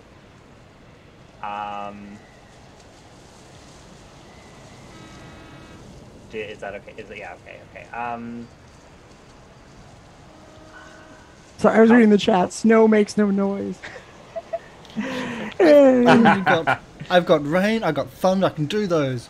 I don't have snow. Thank you, Paul. And then I guess, I kind of, does it seem like I start sliding off the road? Is that what you said happens? Yeah. I mean, you're sort of losing control from the ice. Can I sudden give a ice. help point by pointing out the sign as we're going into it? Sure. Yeah. No, I'll give you that. Okay, I was gonna create a bubble around the car, but maybe that might not be a good idea. We're definitely gonna slide very quick on a bubble. Ooh. I mean, You might be able to stop us with a bubble. Yeah. We wouldn't die in a bubble. We would. I could also maybe fly with the bubble, but no. Yeah, I'll just. I kind of want to do that just because I think it'd be funny thematically to encase the car in a bubble and fly with it. Do you? If I try, but that's fine. I'm gonna just go with what I have. I think that's +3, right? Okay, so tell me what your tags are. Like, are you going to do that? Is that what you're going to try to do? You're going to bubble the car? In which, because I didn't know that's where we were going to go with this, so, I want to hear the tags again. I really want to, but I feel like that's just really dumb, and I shouldn't do that. So I'm just have a You flying want- car in a bubble. I really want to. You know what? I'm gonna do it. Never mind. I'm gonna do it. Do what you want to do. I want to do that. I want to create, use bubble magic to create a bubble, and just float the car up off the ground, so I don't Okay. I stop All sliding. right. I'm in the air now. Okay. This is gonna All be right. really So the bad bubble. if I Okay. fail.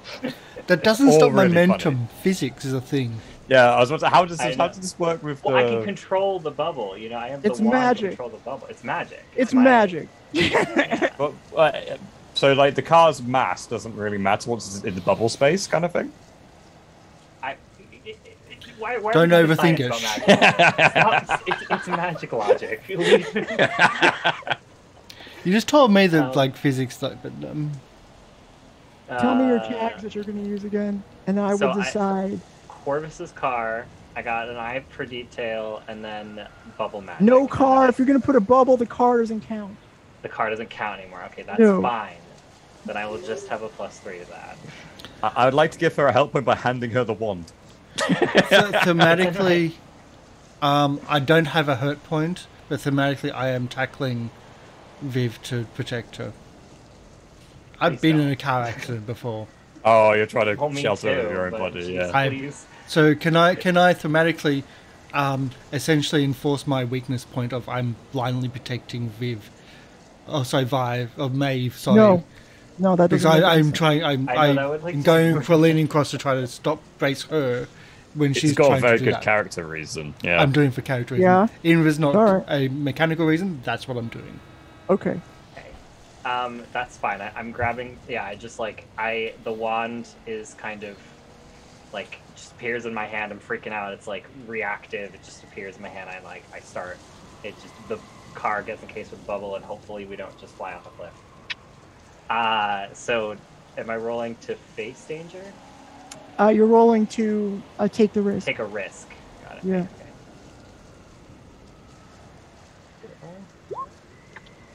You did it. You did it.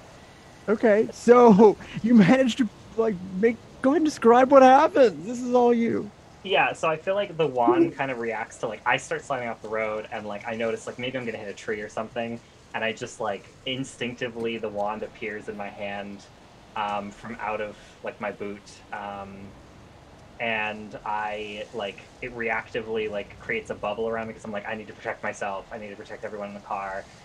So it, like, creates a bubble, and I just picture, like, the bubble holds us off the air, up into the air, and I'm trying to, like, maneuver it, and we just, like, maybe we bump into a tree a little bit, and it bounces off, and we start, like, you know, like, ping-ponging a little bit, but then maybe, like, I'm just, like, slowly, like, okay, like, let me try to move us back towards the road, and then maybe, like, as I'm like, trying and Chuck's dived across the over the center console, and he's trying to hold you to brace for impact, not realizing that we're not actually impacting yet, and just like holding and waiting, and thinks like everything's stopped and slowed. Yeah, because this is not the first time he's been in an accident, and it's kind of a traumatic thing for him.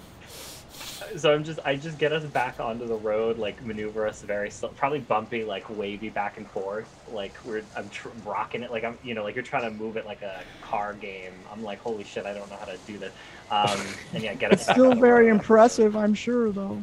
You know, as the panicking. bubble lands right back on the lane, and you continue driving up the hill. I'm just thinking it's like that's the new PlayStation thing where like you can angle the controller, or even the old Wii controllers, you can angle them, I'm using and the it's controller, and it's floating backwards and forward as you're angling your wand, and you tip it forward and goes a little bit forward and back. I use the wand as part of the steering wheel and just turn it with it.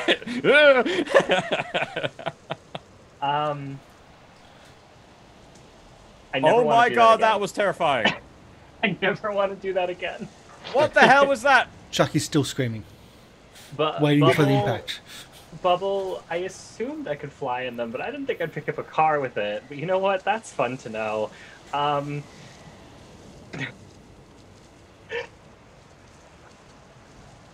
Yeah, I'm still Just keep screaming. driving. The scary moment passes, and you know you. I think we should stop. Chuck's literally having a panic attack. Chuck, we're okay. It's over. We didn't crash. Fine. Oh, Penny, I think you're having a panic attack. Of course I'm having a panic attack. What did you expect? Car accidents. Cars are much scarier on the inside than from the outside. I can't tackle the ground. So do we get to the? Yeah, so you take a moment to marvel at your situation, the weather conditions that cause it. You make your way up to the top of the hill, at the summit of which you see a old-looking, sort of, kind of stately-looking manor house, but it's more like a prison. It has a brick wall, a very pretty tall, a very tall brick wall, not pretty, tall brick wall with razor wire at the top. It's clearly there to keep people in. You pull up, there's a guard shack, essentially, you know, that you drive up to, and then a couple of large doors. You pull up and you stop, and there is a person. Yes, can I help you? Person in a uniform, you know, little hat. Okay. Hello. Sorry. My name is Penny. We're students at the university. We're doing a paper on like the big organizations and the institutes around the town, and obviously the asylum's like massive and really old. So we were hoping if we could come in and, you know, do some interviews with you for the local paper. Is that something you guys do? Do you have an appointment with somebody? I'm just the guard here. My name's Gus. Gus. Oh, hi Gus. Nice to meet you, Gus. I have we this almost had pass a here, car accident. Yeah, you've got some terrible black ice out there. Terrible. Is there somebody I can call? I just can't let you in. This is a This is an asylum, you know. Do you? I think we're hoping to get an interview with. I believe her name was. We were just at the Glassworks. Oh, Esther Monahan. Thank you. Yeah, and he pointed out Esther Monahan is like someone that he does a lot of business with. Someone very. I think she's like the head of the asylum, right? So she's probably the person to speak to. You can see like the mention of Dr. Monahan's name gets his back up. Now he's worried. You can see that he's a little bit nervous. I want you to roll. Well, tell me what you say specifically, and then I will have you roll something. I'm going to say that we've been directed by William Williamson over at the Glassworks to come meet with Esther. And okay. I'm going to try and use my press pass as a Sneak way of saying, around. "Hey, well, look." Roll sneak around. Okay. You're trying to deceive the guard. Yeah. Yeah. Sneak around. And I'm going to give you a hurt point. Security. Yeah. Go for it. Because I'm still screaming about us just having an accident. Or almost having an accident. And -1. Slip pass security, relevant power tag. Press pass, relevant power tag, because I'm trying to use it as credence. Okay, wait, go back. Sorry, I phased out for a second. What'd you say? It's okay. We have relevant power tags. Press pass, because I'm trying to use it as credence. Yeah, okay, that works. Yeah, that's fine. That works. Yep. Slip past security, because we're trying to slip past security, quite literally. Yep, all right.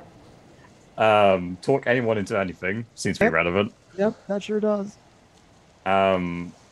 I could do you want to include? I've got snooping around, which again seems pretty relevant. It's the same as I used last time, actually, but it's still relevant. Yeah. No, that all sounds relevant. And Chuck's still panicking, so you get a hurt point. Yeah. -1. -1. You don't have to do any negatives. You don't have to. Okay. I'm not invoking any weakness tags. Your weakness is being friends with Chuck. Well, I would say that's rather a plus. If we're rolling sneak around, let us do it. Oh. Okay. Boom. So he's like, he doesn't even want to call Dr. Monahan. He's just going to assume that a bunch of kids in the car are not going to come to an insane asylum, unless they actually are serious, unless they're like, who would want to come here? Okay, he sort of waves you, and he says, look, he describes where you go park and, how to get to the entrance, and, he opens the door for you.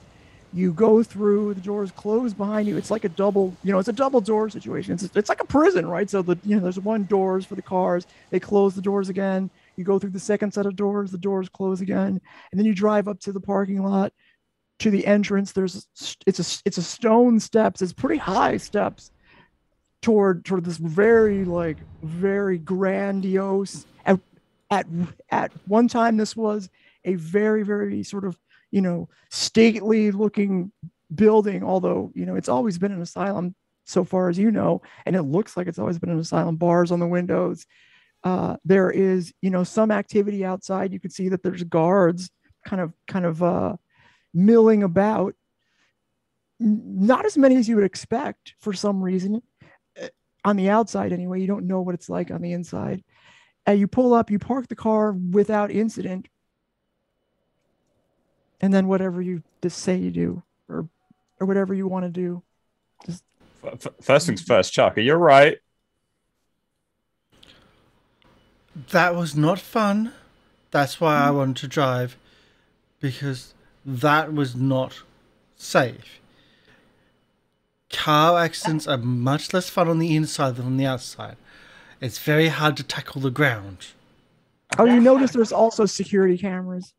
It was terrifying, wasn't it? That had nothing to do with my driving, though. That was ice. I feel like I wasn't even driving that fast. I'm telling Corvus. Okay, well, I didn't damage his car, so. Also, it does seem that the snow has increased. The amount of snow falling seems heavier. And if you didn't damage the car, how come I've got this radio knob? That's because you were holding the front dash so strongly because you were you know, so going through some trauma, I feel like. I think you ripped it off. I did not rip it off, and you can read that he's just totally lying, and that to the extent which you don't actually think he's got anything involved with the crash. Maybe just like leave it in the glove compartment and we'll worry about it later. No, I think we might need to hide it. Just put it back on. Things pop back on old cars like this. It'll be fine.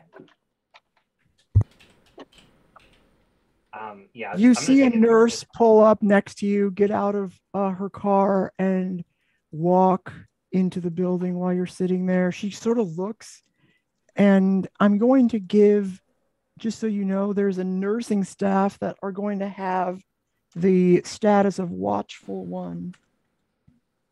You're not, they're not used to seeing people like you out there. That's fine. Should we break and then come back? Oh yeah. Let's take a break and then come back. As we go into the asylum for the last time, we are not going to come back out. Sorry, not the. It's the. Let's turn that up a bit higher. Hi again. Nice. There's probably a lot of that going to happen very soon. It just happened. There's going to be more of it, I'm sure. I got Insane Asylum sound packs. We're going to be back soon. I'll change it to our normal sound. The overlay should be changed so you can see the amazing artwork from Chibi, from Maeve. It's awesome. It's great. I've been trying to display it as much as I can, and bring back the old slideshows that we have as well. Had that all set up. We'll be back soon with the Insane Asylum, and we'll be back soon with some more really weird role playing. We're somehow functional. This has been a weird session with so far. Some amazing roles as well, which is not usually how it works around here. So yeah, I'm gonna start forcing more. When you're on a roll, you're on a roll. What can you do? We didn't roll much last game either, so I feel like I'm gonna have to force it. I'm gonna have to force some rolling situations. You don't always have to roll in games when like the role playing is just like fluid and everything's just working. Yeah, but sometimes I know the system works on that too. But we'll be back soon. Stick around. See you in about 10 minutes.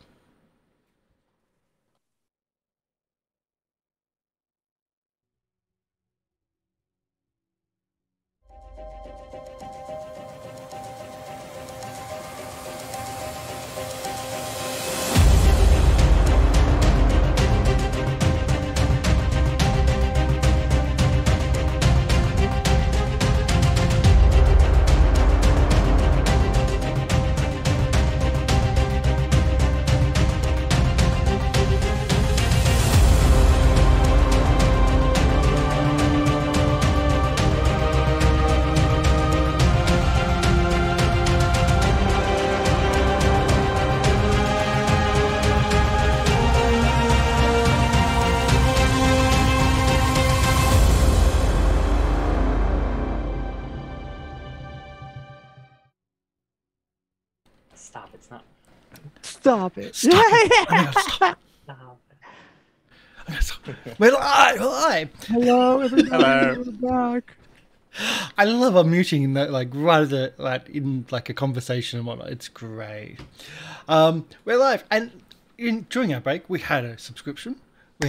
So thank you, Reverie Star, for subscribing to the channel. It means so much to us, and it also helps us out. It gives us players a chat dice, which we can use when we need to use them. But it also it's very, very much appreciated. It's how we pay for such amazing artwork that we use from Hideki Chibi. Yeah, who's in chat at the moment as well, and is in our A Guard's Tale show with Polly. Usually tomorrow, if we're running that specific one, but we're doing a different game, but with the same cast at the moment. Hopefully we're getting back to A Guard's Tale really soon. Actually, strangely, we might be getting back to A Guard's Tale at the same time we're getting back to Circus or The Broken Chain. And we might be syncing up those two shows. Scary. Ooh. Scary. Are we back? We're back. Let's go. All right. The Scene. Scene reopens outside in the parking lot. You've seen, you're just out there. What do you do? What do you do? You going I in? feel a sudden burst of inspiration from some chat god, and I just, I'm really thankful to have it because we're entering a literal insane asylum where there's lightning and the weather's changed. Full of potentially rifts that are being driven insane. So they have. I don't know why you would think that. Here. I don't know why I would think that either. Yeah. And it's really isolated and hard to leave. You see the sign municipal. Sorry, I got to get this right again. Municipal Institution for the Criminally Insane, right? There you go. Thank you very much. There's a sign. It's a very large sign, but it has, it's still faded. One of the letters is fallen off. The I in the insane, so it looks like it's only sane people or insane. For the people. criminally sane. Actually, I take that back. I'm not going to remember that. So all the letters are on there. All the letters are gone. I take that back. So I don't remember anything. Yeah, I don't want any details I won't remember. So. Okay, fair enough. Yeah, I'm just gonna kind of like look at everyone and be like, you guys want to go in or? Yeah, I'm just still trying a bit shaken about the car thing. Your bubbles are amazing. Yeah. Like I'm still kind of fiddling around with mine, but you're avoided an accident. That's phenomenal. I mean, you do feel though. Sorry. You do feel the longer you just spend standing around, the more you might be noticed, and the watchful might become something more imposing. Let's go around then. Let's go in. Stories. Yep. Oh yeah, our stories. We're trying to do a newspaper report. Same story. Carrying on that theme. Story. Our story is a story. Yeah. And as we're kind of walking towards, I'll just be like, and also I held an entire building in a bubble. I feel like a car accident was kind of, a cakewalk. I didn't realize you were holding the building together. I thought that was just you containing the stuff. I mean, it was and yeah, whatever. Anyways, it doesn't matter. It's fine. It's a weird thing. We will pick this up later over more sorbet. It's a weird thing. When I tackle a car, it's like, oh my God. When I tackle a building, yeah. Thank you, Chuck. It's a weird relative. Like, people think cars are so much weirder, but from the inside, much more scary. Oh, that was terrifying. Do we get in the building? Doors. Where the nurse entered. Let's follow her. Yeah. Yeah. All right. So you go in. There's a couple sets of double doors, that enter the building. They go to the same sort of largish entrance room. When you go in, it's not like two sets of doors situation. It's not one of those, like you can just walk right in and there it is. You see to the right as you walk in, there's some stairs that go up. It's a 3-story building, by the way, you notice as you walk in. The glass that's on each one of the doors is covered with bars. And when you look at it, you get a glimpse of yourself. And again, you're just not happy with the way you look. There are two nurses, both women, one older woman with gray hair, sort of the half glasses look, half librarian glasses on the tip of her nose, with the name Ratchet on there. And then there's a young nurse. They have the old timey hats, the white hats. They're dressed in white. The younger one has black hair, and her last name is Ford. You can see it just says Ford on her shirt or on her, whatever. I don't know, is it called a smock? Anyway, nurse outfit. And they're behind glass. You enter, and I don't, what do you do? I was supposed to walk up to. Oh, carry on. I was gonna walk up to the reception desk and start talking. See if. I was going to let them both walk up to and start talking. I was going to let them do that. I'm going to go, hi. Which one do you approach? Which of the nurses? So one of them is called Ratchet, and the other one is called what again? Ford. You just see their Ford. name. Ford. You don't know what their first name is. It says Which N. one? They both say N. So it stands for nurse, presumably. Which one of them looks like meaner? Cool. I'm gonna just walk up to the desk and generally speak out loud. Whichever one answers me can answer. Nurse Ratchet comes right up to you. She sort of stands up. She's typing something, and she looks up. She's been watching you sort of since you came in, but she can see she's working. She gets up and she comes over to you. You can see between the glass.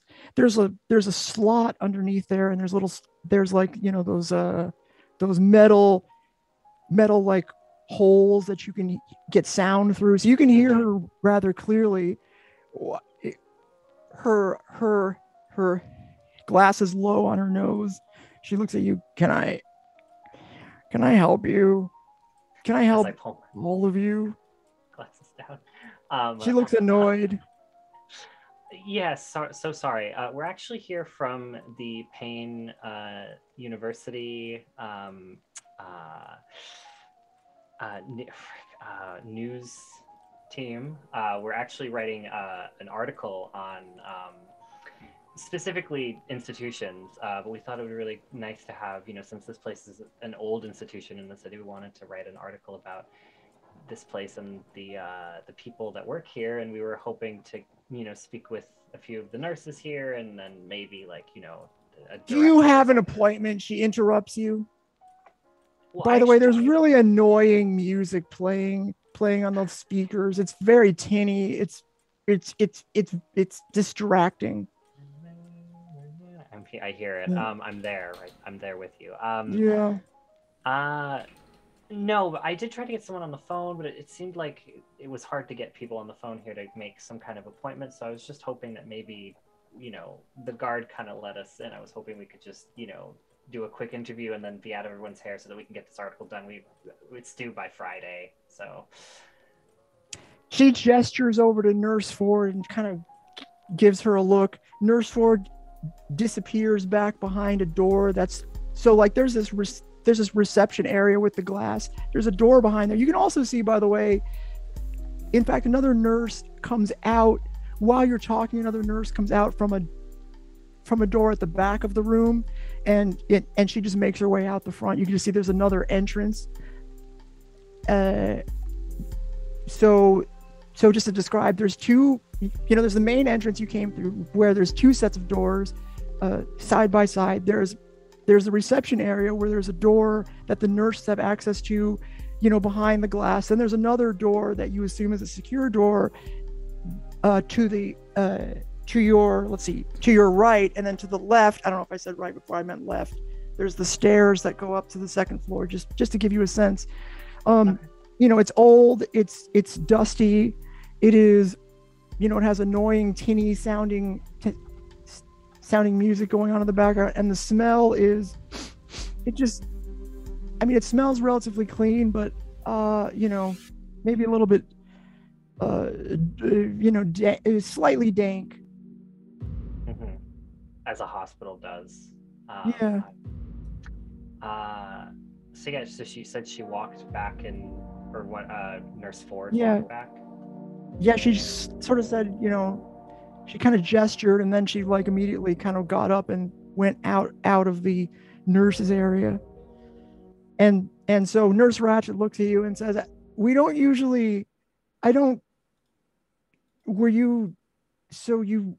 you don't have an appointment, is what you're saying?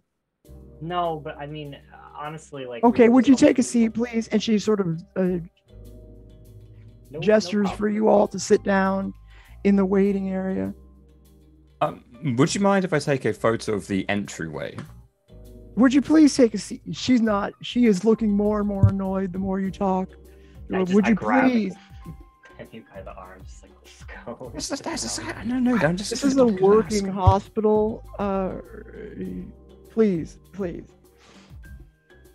And you could see that. Do you just do what she says? What are you doing, Chuck? I sit. No. She's okay, the coach. I sit. Oh yeah, we're all just sitting. Yeah. Yeah, we're sat. Yeah. Okay, all right. Okay, fine. When you sit down, then she looks satisfied. She goes back to her typing, and then time starts passing. You see, Nurse Ford has not returned yet. How much? Here's what I would like you to do. I would like somebody to roll something, because I'm not sure what I'm going to do yet. We'll say Mavis, why don't you roll? What would you like to happen? Tell me what ideally you want to happen. We want to talk to Esther Monahan, so that's what my ideal situation would be, to speak with her, or at least see her, or have some interaction where we can get to the point to speak to her.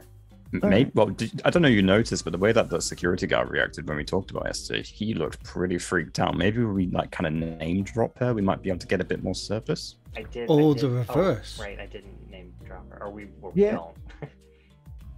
All right, so let's say a few minutes pass, and you're like, "Well, I would like to talk to Esther," and you get the same, you get the, "Oh, I see," sort of look. In fact, I'm going to give her annoyed. A million. No, like the look of annoyance now looks more like concern, like fear. So I'm going to say, well, I'm not going to give her a status. Why don't you roll convince? Okay. Cool. And I'm convincing her to let us speak to. Yeah.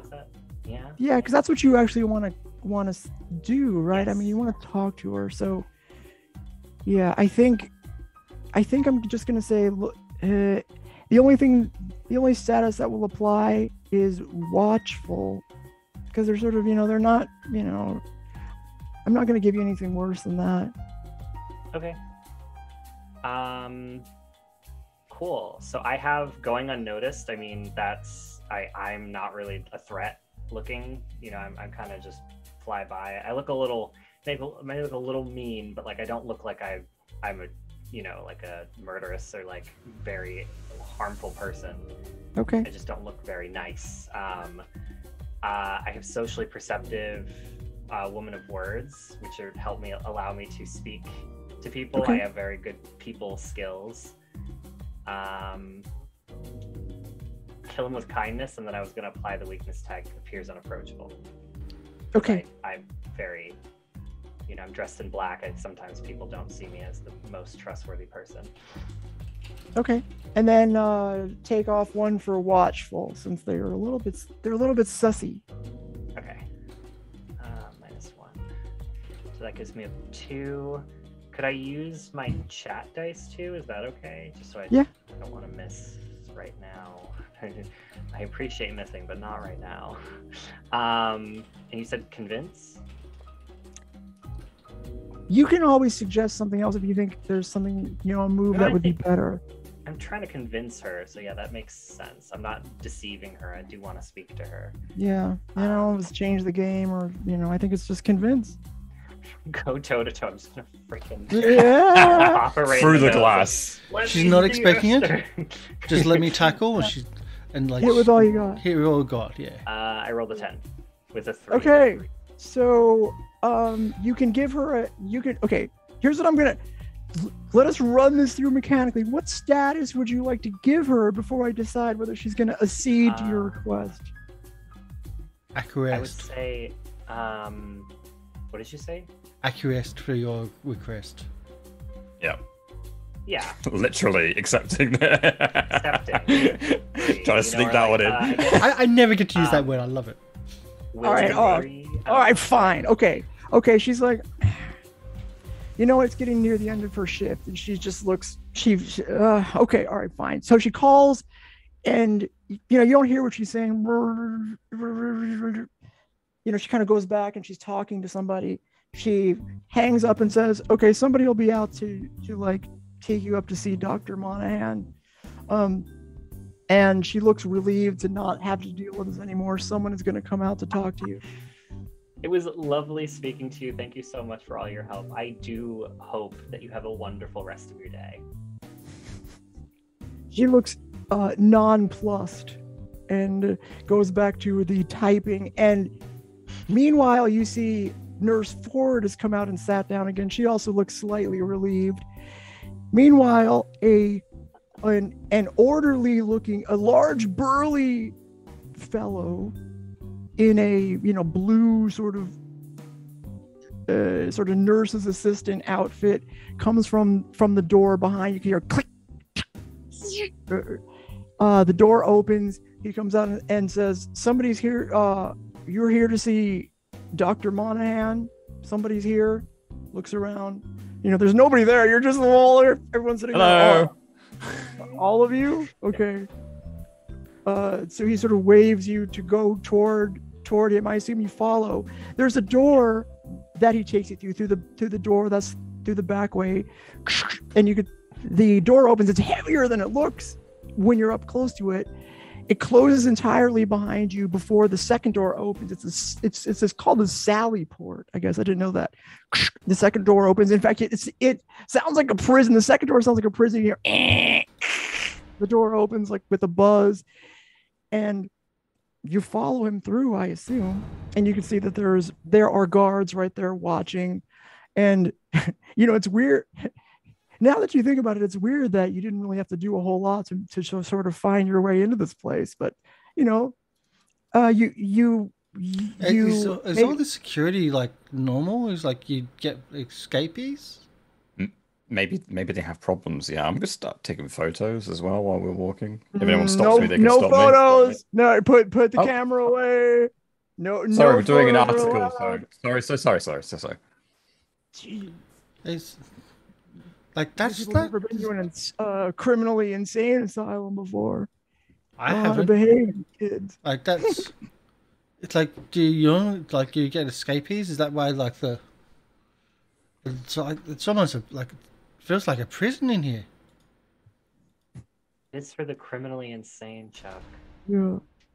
So you make your way past some guard rooms. You can see the building is like a kind of a U-shaped thing. You go up 2 flights of stairs. And on the 3rd floor, you go up 1 flight of stairs, and heading over to Dr. Monahan's office, you presume, you walk past what looks like solitary confinement cells. They're heavy doors with the sliding peek through windows, all closed up. You can hear moaning and wailing. You hear the sounds of screams from down the hall. This is a horrific place all of a sudden. You long for the time when you just were annoyed by the music. This is starting to turn into a little bit of a nightmare. Anyway, you make your way past the cells that look to you like solitary confinement cells you've seen, the real life prison movies. You are brought into an office at the end of this sort of long hallway, and you sit down in what looks like a waiting room, for a doctor, for a psychiatrist. There's a receptionist there. She sort of waves you to the waiting seats, and you sit for just a few minutes, and then not very long after that, you see a woman open the door.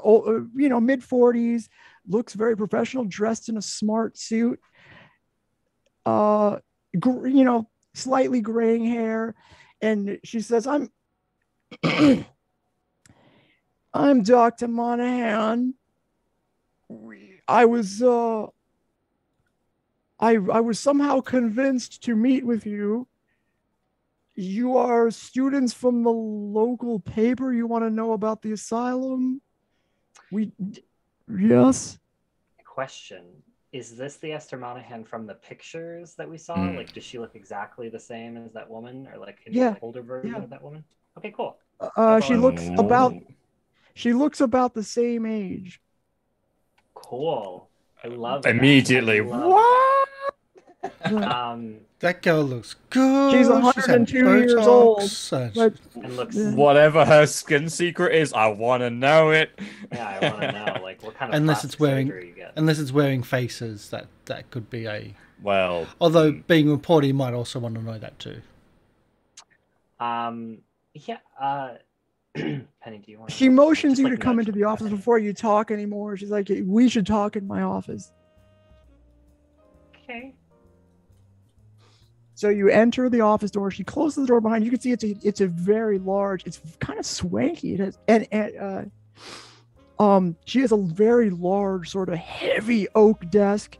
A large office chair. Behind her is a huge window, unbarred, and you can see the hills out behind her. And off to the distance, you can see the city, the downtown skyscrapers.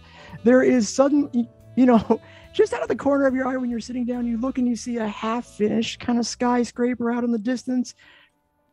You notice it because you've never really noticed a half-finished skyscraper before. You look away to sit down, and then you turn your head back over to look out the window to maybe get another look at it. You don't see it again. I don't know. Must have been.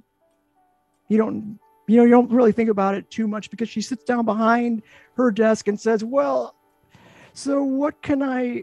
We don't usually get a lot of students here to talk about. Are you psychology students? What is the story here with you? I look at Penny and just like, okay, yes, sorry. Hello, my name is Penny. This is Chuck, and this is Mavis. We are with the school university paper. We're trying to do an article about like the big, really impressive organizations that exist in our wonderful town, and we've already spoken with the foundations of the town, the foundations, old stuff. And we've spoken to the people at the Glassworks, and they pointed out that you're one of their oldest people that they do business with, and that brought us to mind. Oh yeah, the asylum, of course. It's such an important institute. We wouldn't have thought of it, because who thinks of the asylum? But the asylum's been here for ages.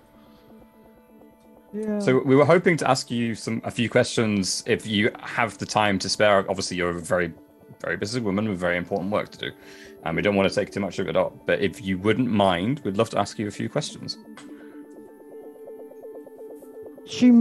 Are you all sitting at this point? Are you sort of? She has a bunch of chairs around the desk, and she has a couple of couches. She motions for you to. She actually she sits down behind her desk, but when she hears this discussion, she motions and said, "Why don't you sit down on the couch?" She sits in a chair, in a sort of a larger chair right across from the couch. She has a bunch of furniture in here, but she's decided to address you not behind the desk, but with you in a sort of a sitting area. If you just make yourself comfortable, she sits down and she looks at you, Penny, and says, Chuck will sit on the floor rather than the couch. Excuse me? In front of the couch. The ladies can sit on the comfortable couch. I'm okay sitting on the floor, and they can... There's enough room on the couch. He has back problems. He finds it easier to sit on the ground. Sorry. He plays football quite a lot, so if you're okay with that, he's more comfortable for him to sit where he's sitting. That's okay. She looks like she was about to address Penny, but instead she turns to Chuck and looks over. Do you find it uncomfortable to share a couch with other people? Do you feel that sometimes you have a problem with intimacy, perhaps?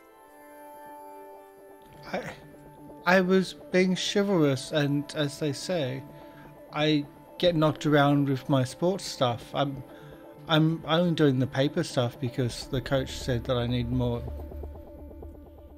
other interests and work with other, people say I need to do other stuff that's not just sports. As a result of a custom move, I would like you to take the status of a tier 1 self-doubt. Oh. Game is afoot, ladies and gentlemen. We have really getting into this. Self-doubt. Someone's getting tackled.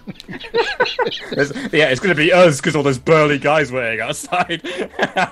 Now, there is something familiar about this exchange to you, Mavis, but Dr. Monahan then turns to Penny I'm so sorry. Her face looks more pleasant for a second. You were saying... Yes, we just want to ask you some questions about your age-old and very important institution within Payne Town, if you possibly have the time to spare. If not, we can come back another day. We don't want to impose anything. Of course I have the time to spare.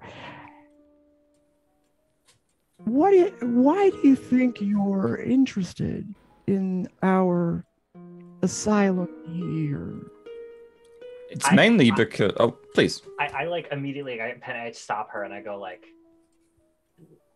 could you stop therapizing us, please, and answer our questions? We don't have all day, and honestly, I think, Penny has a great therapist, and she doesn't need to be asked why she's doing things right now. It's a lot of sorbet. Spoiler alert. Dr. Monahan's eyes, you see a flash of, I don't know, maybe a slight flicker of flame, and she looks over. Therapizing. I am discussing. Perhaps you might why do you feel like you were in such a hurry here? If you want to understand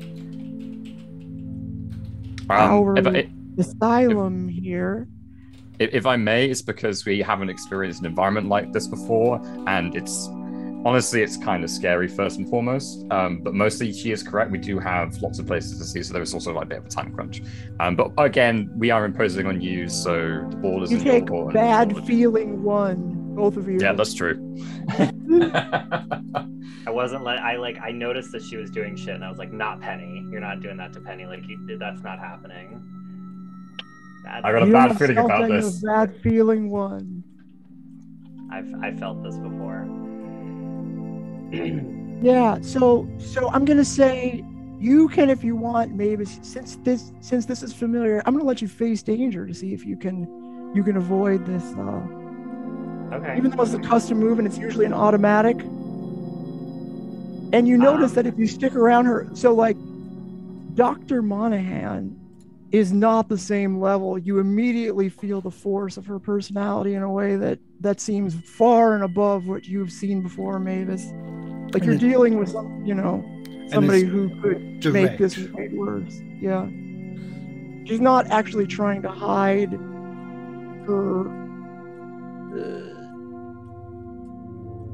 her power so much as the previous therapist was.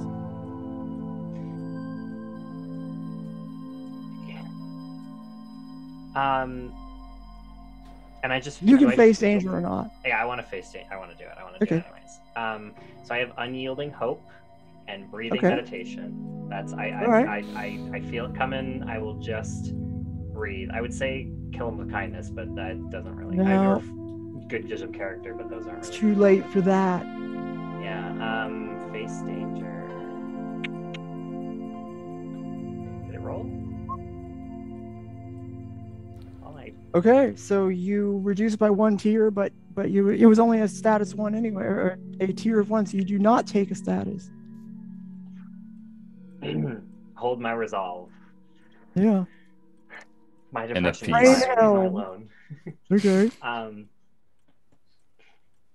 I just want to confront her so bad. I just want to say it. I want to say it. Like Mavis is trying so hard not to just be like, you fuck you. Like sorry, yeah. So, if we may begin, if just on how long has your institute been around, so we can give it a bit of history, because we don't really know. Why did you decide to go into journalism in the first place? That is a very deep and complicated question, and I wouldn't dare take hours of your time to explain it. But basically, it's my passion. I love doing it. Indulge me. What do you think gives rise to this passion? My experiences, for sure. But I'm not interested in my experience. I'm interested in your experiences. You're the one who's We'll get to that in a second. who's been alive for 100 years and hasn't aged. Right in now. Let's go. That's what Chuck's. How can you be 100 years old? Did you say that? Or Yeah. did you- I was waiting. I mean, for it, yeah. I said it out loud. I will say it out loud if you don't, It and I'll flowed say right it out just of my like mouth. that. I was not happy. Like You both say it at the same time because that is a thing Chuck would definitely say, and you would say it to confront her. So Yeah. both in. You're gonna have to roll something to see what happens. That seems like an awfully risky thing to do. What are you hoping to accomplish by that? I'm not trying to accomplish it. I'm pissed that she is trying to just do these techniques to like make Penny feel bad, and even just like Chuck too. I'm feeling very protective, so I'm like, okay. I'm being a little bit of an ass. This is a take the risk. And while this is a taking the risk situation from Chuck's point of view, Chuck's actually asking curiosity-wise because he's an idiot and he doesn't understand it's taking the risk. So So are we both rolling, or are we both like? Well, we're kind of both saying the same you thing. said, what did you say exactly, Chuck? Did you say the same thing? Yeah. But you're 100 years old. Yeah, okay, No, you're both. how are you 100 years old? Okay. But he said it innocently as a question. Who would like to go first? I don't even know what I would do. Like, what kind of role? So I'm facing the danger, as in like. Oh no, I think you're taking a risk, taking the right? risk, Because sorry, yeah. because like, you're not really trying to. I mean, you're trying to like rattle her, but you're not going to give her. Are you trying to give her a status? I don't think so. Because I'm that trying statement to alone is not rattle going her and like make her stop trying to like use her technique. Like I want her to know that we know what she's doing. And she needs to stop doing it. To me. Okay, all right. So let's see here. Here's what I'll do. If you succeed at taking the risk, then what you're dealing here is with a very powerful rift. So I think you're gonna, you're trying to like rattle her a little bit. So I'm gonna say if you succeed at taking a risk, then you could potentially give her a status with an additional role of like some sort of go toe to toe or whatever. Okay. Because like this is This is a boss battle which we have no idea about right now. Yeah. We are in the middle of an emotional boss battle, and the theme music's playing in the background, and we are in. Listen, It's I'm called Music sorry- Spooky. I'm sorry that I threw us into this, but like Maeve is not. Hell no, let's not go. gonna sit there and like watch her friend Manipulate. get it manipulated. yeah. Yeah, Penny wouldn't have picked that up either. She would have just let it happen. So Yeah, it's Leonard's mother all over again.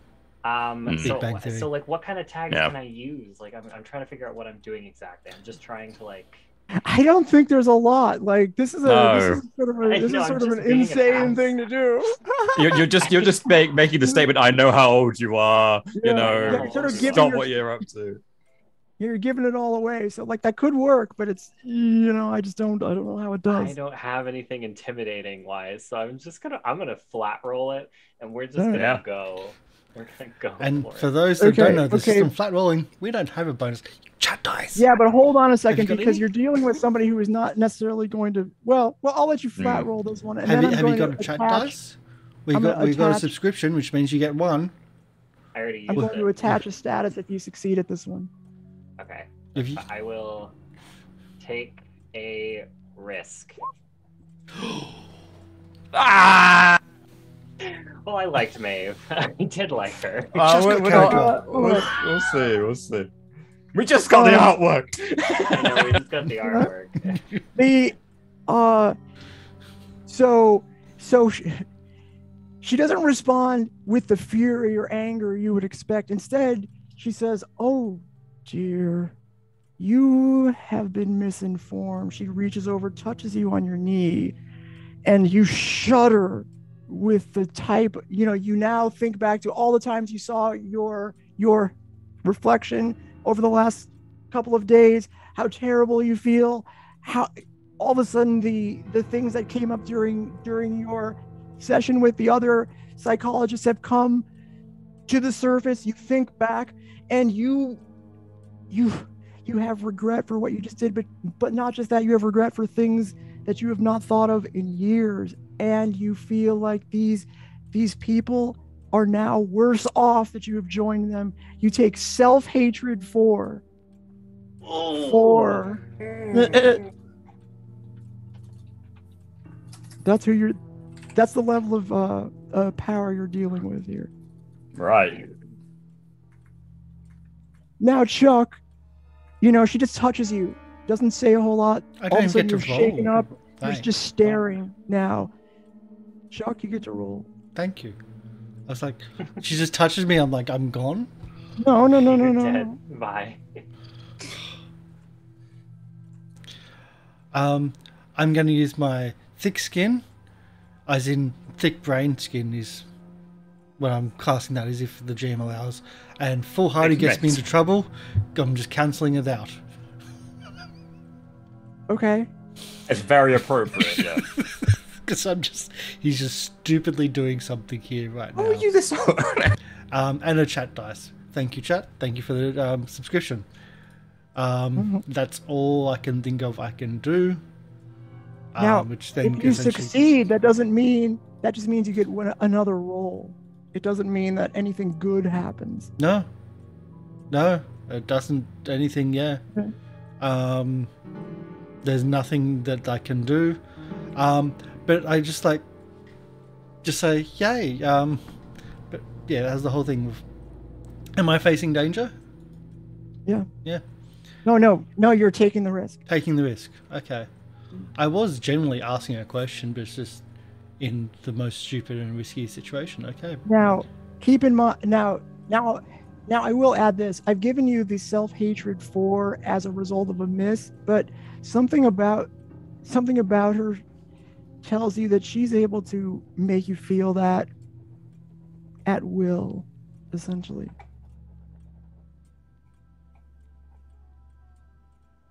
In other words, she has a custom move. I'm trying to Called find take Awaken the Demon. So power 1, pretty much flat roll, kind of. Oh my god. Hey! Can I get an answer to my question? She looks at you for a second, and she's like, "Oh, I see. You brought around the stupid guy. Well, that's gonna be a little bit different." So you see, like, you know. I'm sorry, but when people insult my intelligence, I tend to get very, very angry. He'll And keep when his people try to temper, mess I'm with my sure. mind, bad things tend to happen to them. And we're trying to have a calm conversation here. I was just asked a question. We're just here doing a paper. But Okay, we don't want to have to be psychoanalyzed. I know that's your job. I know that's what you want to try to do, because it's a hard job. You've got a lot of people around you, and you've been in this job for such a long time that you automatically go back to that because that's your training. We're just here to try to do some journalism. But please don't mess with my head. It makes us angry, and specifically it makes me very angry when people mess with my head. And I know it's important to be in touch with their feelings. Okay, so she's going to now. She has inscrutable 2, and you can roll against that, and it's going to be go toe to toe. Psychologically Boss going battle! I've got You're nothing. literally witnessing emotional damage right now. Yeah, This is I've got straight up nothing. emotional damage. that can. These are flat rolls except for chat dice. Yeah. So I got one more chat dice. Thank you, Chibi. I believe this was. No, this was. Chibi. It was Wasn't- either Chibi or Kate. Both of them gave you one. Yes. I'm trying to up it, but thank you, chat. Let's do a toe-to-toe for +1 against the boss. Emotionally, Okay, but she's inscrutable 2, so you're so I going get to a have -2. to remove. Yeah, you're gonna have to take. So it's a total of -1. I think a net -1. Is that You have thick is skin. that correct? Don't forget, you have thick skin. Oh, I have thick skin. Oh, you already used it to take the rest. Never mind. Yeah, so I can't take it It's twice. a Yeah. Dual move. Never mind. I've got Thank 0 you. pain Yeah, receptors, there so you she's go. trying to mess with my mind. I don't understand it enough. Pain is that receptors pushing it? doesn't count. No, that's physical. This is the you're this. There's no, nothing I nice can do. try. There's nothing. I can Emotional damage, no receptors. Yeah. Nothing I got. So I ended up with, I think, a -1 in when I put that in. I mean, that's pretty good. I'm being very generous. I know you are. Right now, because it's early in the boss situation. Let's go toe to toe with a shrink boss. Mhm. It's Yeah. by 1. Lost by 1. That is close. If only you had thick skin. Only I had help from my friends. The rage that you I don't feel, have any points. the rage that you feel toward Dr. Monahan. She says, I didn't ask you to come here. Your friend got you into this situation and has now placed you in jeopardy. Has placed you in jeopardy. I always forget to keep doing the voice. So the hatred, for some reason, despite your best efforts to stay angry at Dr. Monahan, you now hate, you have hatred for Mavis. So you will take sorry, give me 1 second. I have so many things open. You have hateful 3, but it's primarily directed toward Mavis, and you just obviously you feel like you have no control over that. Hateful 3. I took Oblivivian's suggestion. What's that? Well, you can. I'm not going to say it yeah. on Oh. but you can check, because I know you can check my shape. Yeah. my F Mave status. I was Oh. going to say it. We didn't need to say it F again. Mave 3. But yes. Do you have anything to say for yourself? She looks over at you, Penny. You were having a conversation, I think, that was rudely interrupted. Yeah, they're just trying to do their best so we can get down to the Yeah. boil down. We did a bit of research because obviously we want to get the total story on you, and apparently you've been here for a long time, which is incredibly impressive. So I just wanted to get your point of view, especially. I just got a really bad feeling. Do you like what you do? What a time for the music to start up again. I know. Do you? that was terrifying.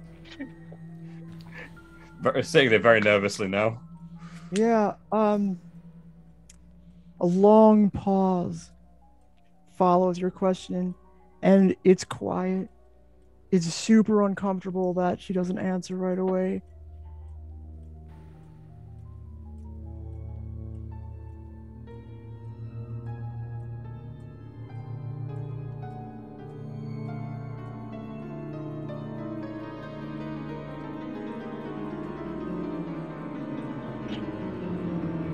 There's a knock on the door suddenly. She stands up. She opens the door.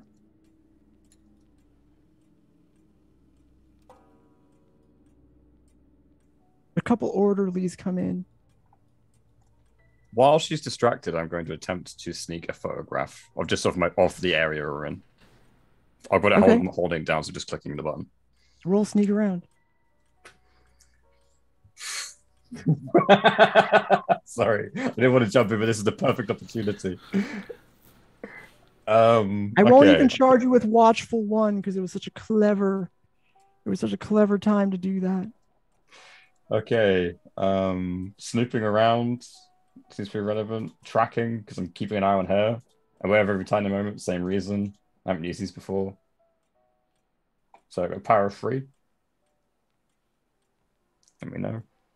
Yeah, go for it. Go for it. I'm trying to pull up the. Hey, there you go. So you snap a picture. What is the picture of, by the way? I don't want to move the camera at all. I'm still terrified of whatever the hell situation we're currently in. So I'm just clicking the button, and it's probably just facing the seat area where she was sitting from the couch. So it's probably the table and the seat. Maybe it's got the window in the background or something like that. Yeah.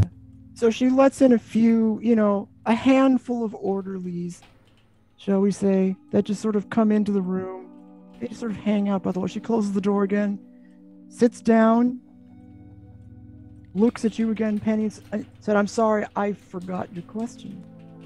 Oh, no, not a problem. We can skip past that one. Not a problem. So we know you've worked here for a long time. You're very prestigious. What was your most interesting case in your experience? Why don't you roll? I want you to roll. I want to give you something here, but I need you to roll for it, and I need it to be hard. I want to give you something. I want to give you a win. So why don't you roll go toe to toe, and I'll give you. If you succeed, I could, like one of the things you can choose to achieve your goal is to get an answer to your question. So I'm going to use the chat die. Thank you. Much love. It's +1. Talk anyone into anything. That hasn't been used since the last power, so I think I can use it. You can use it. My own type of eccentric, because I'm trying to redirect her down the line of questioning that I control. So I'm trying to take control of the conversation, or the very least trying to. And I think that's it. Take away bad feeling. 1 for bad feeling. 1 bad feeling. Maybe I have a weakness of accidental offense, which may be relevant if you want to invoke that. No, I won't invoke it. Very generous. This is going to be a drop in the bucket to her. So, even if you succeed, you're going to get 1 answer and take a massive status for it. You gotta do what you gotta do. Toe to toe. Mild success. There you go. Okay, so you managed to achieve your goal, which is get her to answer a question. You could also, you choose one. You either get an answer to your question, or you can give her a status or something like that. Or you can keep in mind, though. Keep in mind, there is a handful of orderlies now in the room that, she's not having this conversation in good faith. It's clear, and you start to wonder whether you're going to actually leave this place. Okay. Okay, I gotta do something else then, but that wasn't what I said I would do. So right now, I feel like I'm gonna carry on like nothing's wrong and just ask her what was her most interesting case. Okay. Yeah. She says this. She says, something about you makes me want to answer this question. I don't know why. I would never answer this. Okay. Maybe I'll remind you of a younger you. However, she doesn't betray any emotion. Hey, nice. Gift sub. Woo. I think that. Thank you, Oblivivian. Yeah. Thank you, Revo Star. Thank you for gift subbing. And Oblivivian Shay. Welcome. Thank you so much. And that gives us 2. That gives us 2 chat dice each. My heart. The timing on that sound effect. Really loud alerts, I know. No, it was the sound effect type and the timing of it. I know, it's really loud and the timing it happens. Woo. This is a tense moment. Without missing a beat, she says this. She says, well, you see a flicker of like, is that self-doubt? For just a second, a flicker. The most interesting case I've ever had. This is a moment. She has a flicker of self-doubt. Patient 0, I call him. The person I could never treat. A person more powerful than you could imagine. He is still with us. Now in the go toe to toe, she now gives you a status.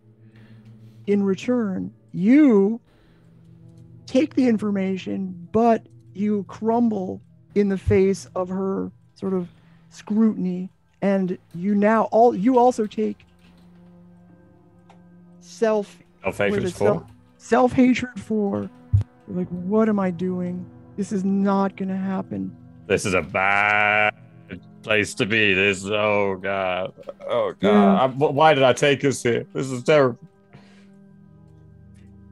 But you I didn't take it. suggest- Mavis was the one that said that we should come here. She was the one that, Hatred. and she almost had a car accident. She almost killed us on the way. It's why are we even here? I don't know, but I think we should join hands. I I think it's am time. so tempted to just throw you out that window right now, Mavis. I think it's time for you to leave. Yeah. Yeah. Yeah, I agree. Thank you for that very interesting tidbit. We'll have the article written up, no problem. Nice meeting you. Thank you very much. Thank you. Bye. The orderlies try to sort of escort you out of her office door, and if you don't do any, I'm going to ask you, do you do anything to resist? If you don't, then you're sort of ushered all the way out the front of the asylum. You're watched as you get into your car and you drive away. They're sort of standing there. Who's driving? What the fuck? Oh my god. I mean, would you let Mavis drive, considering you have hatred? No. Is the question. Because I'm in the back, like, oh my god. You're broken.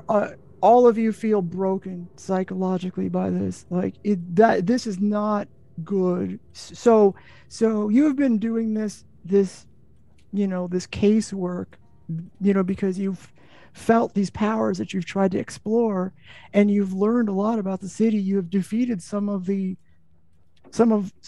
pretty powerful rifts, and you've come to learn a lot about your power and about the power of other people, about a lot about the city. But this is the first time you felt like this is all a big mistake. Like, what are we messing with here? This is the first time since Awakening where you felt like maybe you want to go back to sleep. This is too dark. It's too evil. There's too much just negative energy, too much power. You have quite a lot of self-doubt / self-hatred. Maybe you just want to go back to sleep. I think we probably have And a as very you drive quiet down ride home, the yeah. hill, you notice that the snow turns back into rain and drizzle.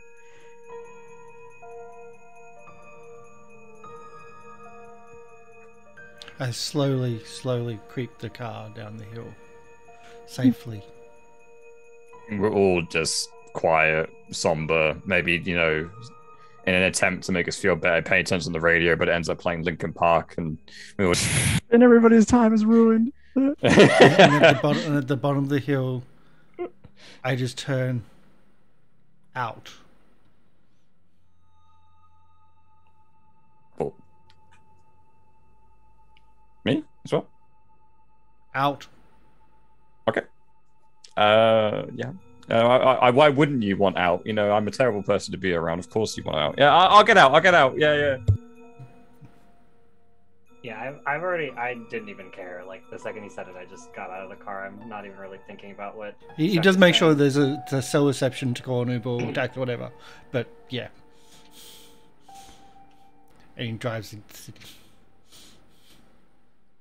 Probably to Woodward. At least place, because Yeah, that's quite a good idea. Considering I need someone to talk to. Literally the person I just talked to.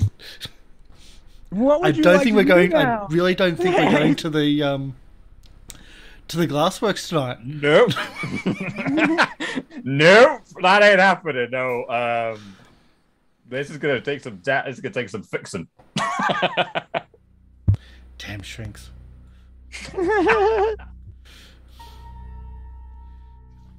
I guess Maeve and Penny would call an Uber or a taxi or whatever variant they've got. Hopefully get picked up near the asylum. I think Sure, whatever you Maeve want. just started walking and didn't stop walking, and just would not. I don't know if she would walk all the way home. She'd probably just walk until she was away from Penny, and then call her parents or something. Get a car sent. Okay. I think it was more just like she feels like she shouldn't be around Penny because she messes everything up. So she's like, maybe I'll just be on my own. Yeah, Penny was hesitant to call someone while you were present because she thought maybe she'd mess that up too, and she'd call the wrong number, or they would not come, and it would be her fault or something. So yeah, I think the group's splitting up and then doing what we need to do. Okay, do you want to do a downtime? Do you want to just do it, or what's the scoop on that? Tell me what you want. You're running this. Yeah? I think this might be a downtime, then geek out. Yeah, okay. I think so. It's a perfect time. I think that makes time-wise and like emotionally wise. Yeah. And like scene-wise, I think that might be the... Unless someone else has another suggestion. Okay. Yeah, that's fine. Like, let's do that. Vivian, do you have like a suggestion of like what you think? Oh, that's fine. Because we're all like, this is a fucked up situation. Like, we really hate ourselves for some reason. There's great emotional damage, and I need to eat a lot of sorbet to recover from this. Okay. So I'll click on the downtime movie thing if I can find it quickly. Yeah, that's fine. That's fine. I didn't mean to montage downtime. Yep. That the music and the tone there was spot let's give it that. Beautiful. I don't want to hear that. And okay. All right. Well then. Get back some jazz. Who would like to go first? Remember, in your downtime move, you can choose one of the following. You give attention to one of your logos, or you can work the case. You can explore your mythos. You can prepare for your next activity. I don't know what the next activity is going to be, but you can recover from your last activity. Yes, please. Yeah, right. So here's what I'll do. If you would like to recover from your last activity, if you choose that, you don't have to hate yourself. you can. It's not Chuck hating myself. It's Chuck hating. Yeah, Mavis. Mavis. Yeah, that was the tag given. That was the tag given. That was the main thing. Like the self-doubt is like, I would accept keeping the self-doubt for Chuck. Yeah, but you don't have to realize that he was manipulated to hate Mavis. Yeah. And keeping that self-doubt from like, because he was manipulated. Yeah, I just don't want to break your characters, right? So like if you wanted, like all the statuses you just got from Esther Monahan, if you choose like, the recover from your last activity, you can eliminate that status. Yeah. Yeah, I think it's the hatred of Mavis is the one which is like, I think the most. That's the most powerful rift you've ever gone toe to toe with, by the way. Yeah, those. And I can't freaking tackle her. Yeah. But yeah, and just going to Ellie Woodworth's place. After chatting the night before, and then coming back and is like, and Chucky's just shattered. Absolutely destroyed mentally. And I think even Ellie might go, what the fuck just went on? That type of like, and just going through the whole process of like of what actually happened. Yes, there was almost a car accident, but Mavis saved us. Great, fantastic. But speaking to that person and then just like angry at her and then like having it redirected and having a third party be able to say, no, Mavis did nothing wrong and she tried to even save you, which is like great, amazing, but so you shouldn't be angry at Mavis at all. Like there's that. I think that is the Chuck's downtime of. Okay. Sounds fair. Yeah. Yeah. Anyone else? I will be recovering from my last activity by going to the local 7-Eleven. You don't even have to. So, like, I pushed it too hard. You don't have to describe what you're doing. You could just eliminate the status. I wanted to. Okay. I also want to clarify that I'm buying raspberry and strawberry sorbet, and I'm going to mush them together into a mixture, and then that's how I'm going to recover, because a lot has happened recently, and it's all my fault.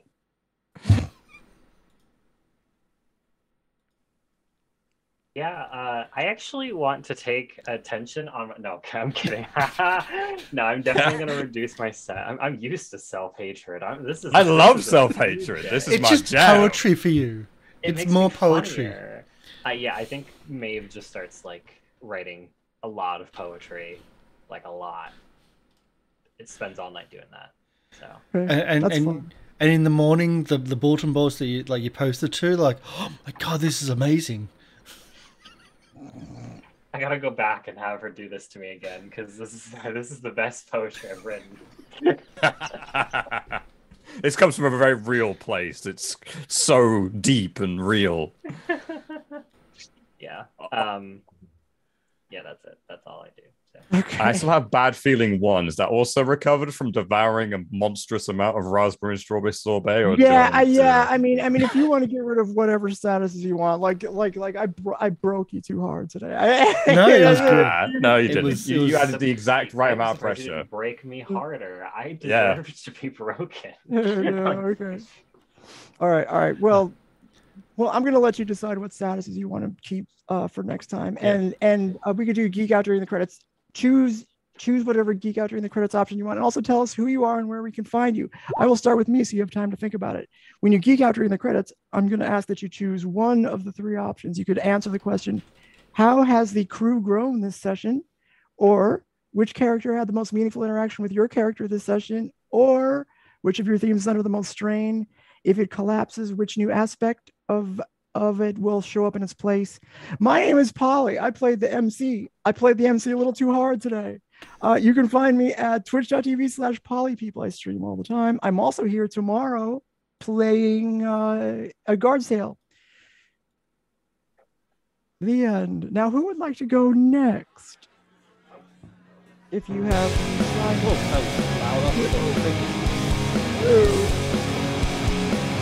Sorry about that. I'm rocking out during the credits. It's fine. Yeah, I'm all for this. rock out during That the was a credits. lot louder than credits. expected. Sorry about that loud noise. Cool. I'm Viv, Oblivivian. You can find me on Twitter and Instagram if you want. Have fun. I am going to.